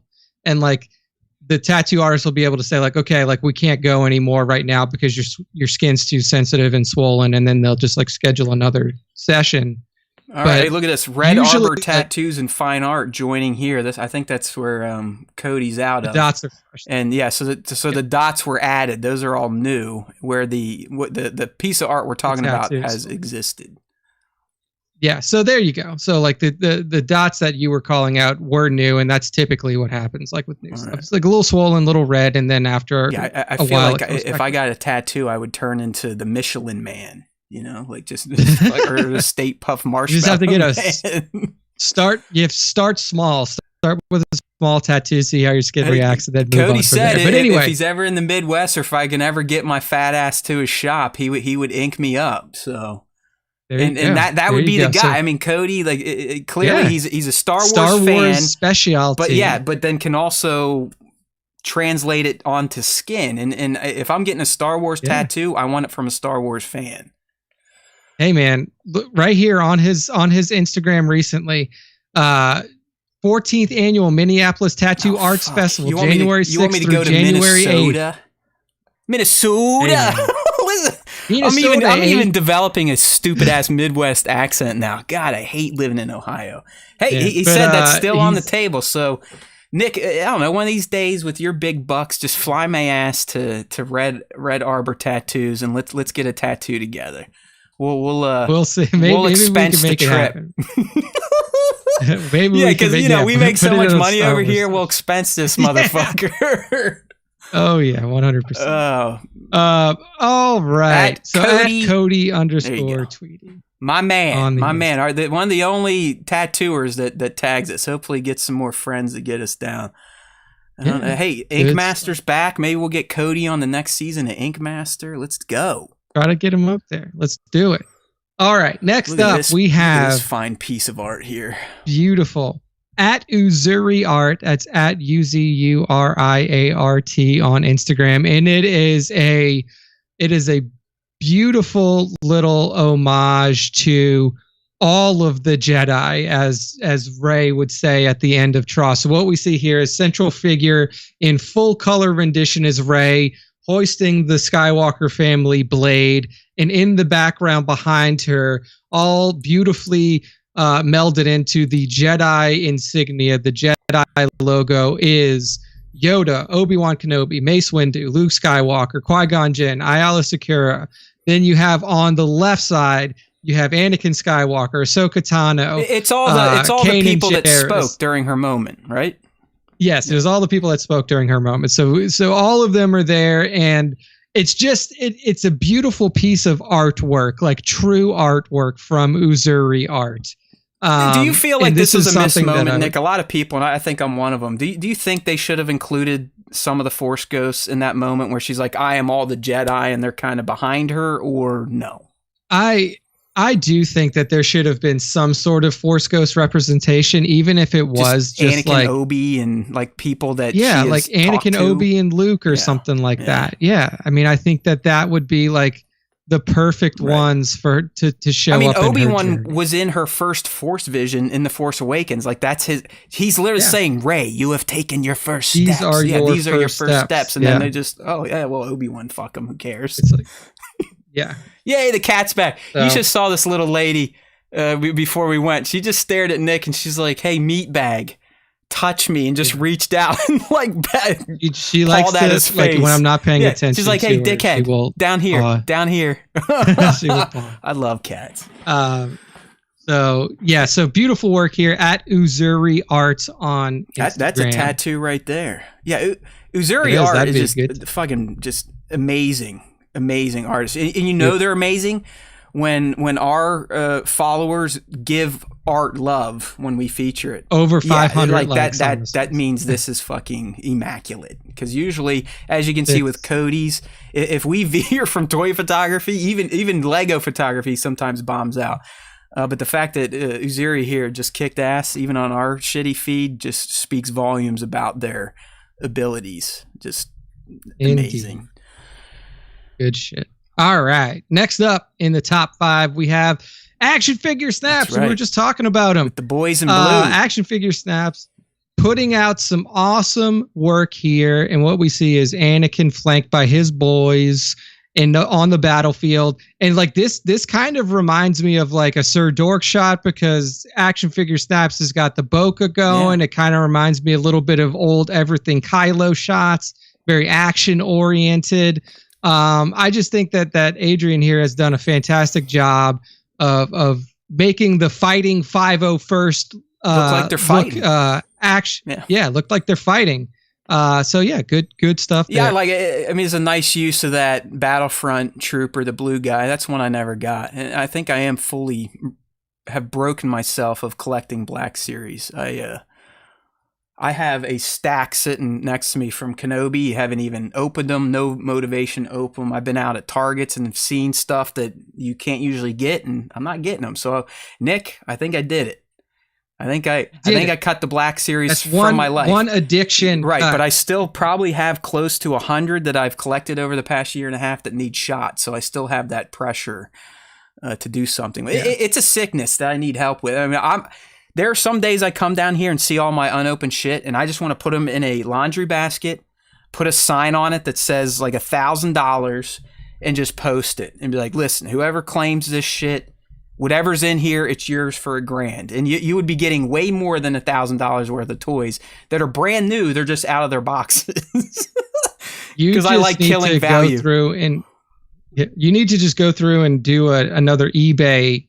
I know, like, man, but it's like I don't know if it's like a depression, ADHD, but when I see these piles of figures that I bought and never shot, their boxes are tucked away in random attics, I just go, "Yep, nope, not gonna fuck with that," you know. And it's twofold. It's like I don't want to shoot them because there's so many, and it's like it's putting stress on me. And if I'm getting stressed out thinking about toy photography, then why the fuck do I want to do toy photography? And then the other one is if I just get rid of all these, then I don't have to deal with that stress anymore. So that's kind of where I'm at. Still digging the hot toys. Still planning to one day shoot some 1/12 scale again, at least the ones that I have open. But man, if you catch me on the right day, these times in my life, and you're like, hey, do you got that figure? You might get it. For a fee, of course. I'm not giving shit away for free. I already give you my time every Tuesday, for Christ's sake. Yeah. But yeah, that's our boy at Action Figure Snaps, one of our most loyal and long-time listeners out there. We speak his name. Indeed. Beautiful work there. And the final entry in this week's top 5 goes to at Amusing King. And he gives us a beautiful shot of the lovers from Rebels, of Kanan Jarrus and Harrison Dula, standing in front of their vanquished foes, Kanan with his lightsaber ignited and pistol drawn, and then obviously Hera with her 2 weapons drawn as well, standing back to back. It's just, it's one of those things where, like, I feel like the Rebels characters are probably some of the most ignored characters in toy photography because it was a shorter run show. But these two together, the way that Amusing King has set this up, it just looks so fantastic. Yeah, no, Amusing King is really good at like portrait style setups that aren't, you know, a traditional portrait. Hey, here's the face, but they're non-action shots, but they also feel like there's a story behind them. You know what I mean? It's hard to sell a story with a portrait because it's literally a fucking portrait. You usually just see one character's taking up most of the field of view. But here, while they're not posed, you know, dynamically or doing something crazy action, as Nick said, you still feel like something happened in this scene. And we can, as the viewer, can decide what happened. But this is what I need to get back to. This is my preferred style. Like, you know, layering the shot a bit, not just lining it up against a digi or a black background, but, you know, having some stuff in the background to add the layering and a bit of a depth to the shot, and not getting too crazy with, hey, let's Sir Dork it. You know, that's his thing. That he kicks ass at that type of stuff, and I think sometimes we all, and it makes sense. We emulate our heroes. Why not? I mean, that's how you're going to get better. But I at least personally got a little too far off the rails from what I used to enjoy doing. I think that's what ruined some of the hobby for myself. So like I said, dude, if I can get over seeing the lumps of shit, and by shit I mean figures, I want to get back to doing it. It's just, you know how it is. I'm sure there's things in your life where it's like, I used to like doing this and I want to do it again, but every time I think about doing it, my brain is telling me no for some reason. And a lot of times the no is because I just look at everything. I'm like, fuck, if I start shooting that one, I'm going to have to shoot the other 50. Shoot all of the rest of them. So you know it is. Like, well, fuck it. I'll just game then and forget about it and just let it keep piling up. Do something else entirely. Yeah, there you go. You understand. All right. That was our last one. Okay. That's the end of the top 5. Woo! That's the end of the show. So, Matt, take us home. All right, my friends. I don't know if we'll give you a 3-hour show next week. We've given you a few of those throughout this Andor run. And Nick doesn't like being on overtime. It costs me extra. So we'll try to keep things a little more whittled down next week. But next week it's a celebration. Unless something pops up, more rumors, more leaks, we plan on doing our Andor Season 2 special topic, which is going to revolve around 11 Rogue One characters that we feel need to be in Andor Season 2. And then we're also going to do our end of the year kind of countdown, our top moments of 2022, and maybe if we feel like it, maybe we'll even sprinkle in a few shitty moments if we can remember them. I know for me at least, it's going to require me to get on the site, StarWarsTime.net, where you should go at the end of every Star Wars Time show, and I'm going to check out the What's New section and just scroll for days and see, what did we talk about throughout the year? Because, me and this kid, we do a lot of fucking talking about Star Wars throughout a year. Pretty much, what would you say? About 50 weeks a year? We might take 2 weeks off. Yeah, so we'll kind of have our end of year Star Wars Time show retrospective next week as well. Week of after Christmas, we're taking off, but then we'll be back for a special engagement, 1 week only, doing the show live on a Wednesday instead of Tuesday, and it just so happens to be Bad Batch Season 2 premiere day. So make sure to, come in for the fun next week, take a break with us the week after, and then we're going to be back, ready to lay down another 50 fucking shows with no break. Start breaking down the Bad Batch, leading into Mandalorian, then into Ahsoka, then Skeleton Crew, Visions, and we'll be back to this time next year. All right, people, StarWarsTime.net. Give it a look, give it a click. This is where you can find links to the podcast platforms we're on, and we're on most of them. And it's the same show you get in the live stream. So if you don't like looking at our dumb faces or getting in the chat, we always have the podcasts go out on Wednesdays for your listening devices and pleasure. But again, you can find that information over at StarWarsTime.net, as well as handy-dandy sublinks to YouTube if you would prefer to watch the show live Tuesdays, 2:30 p. East, youtube.com at Star Wars Time Show. I've noticed that now on YouTube. You can now at Star Wars Time Show, and you will find our lovely home on the tube. Woo! That was a fun one today. I always like laughing like that, especially when it just comes from nowhere. Like that was just complete that was random nonsense over a thing I thought was funny that Trevor texted, and then it got into me replaying phony phone calls from the Stern Show. We speak his name. He's the greatest broadcaster of all time. We only hope to be like him one day.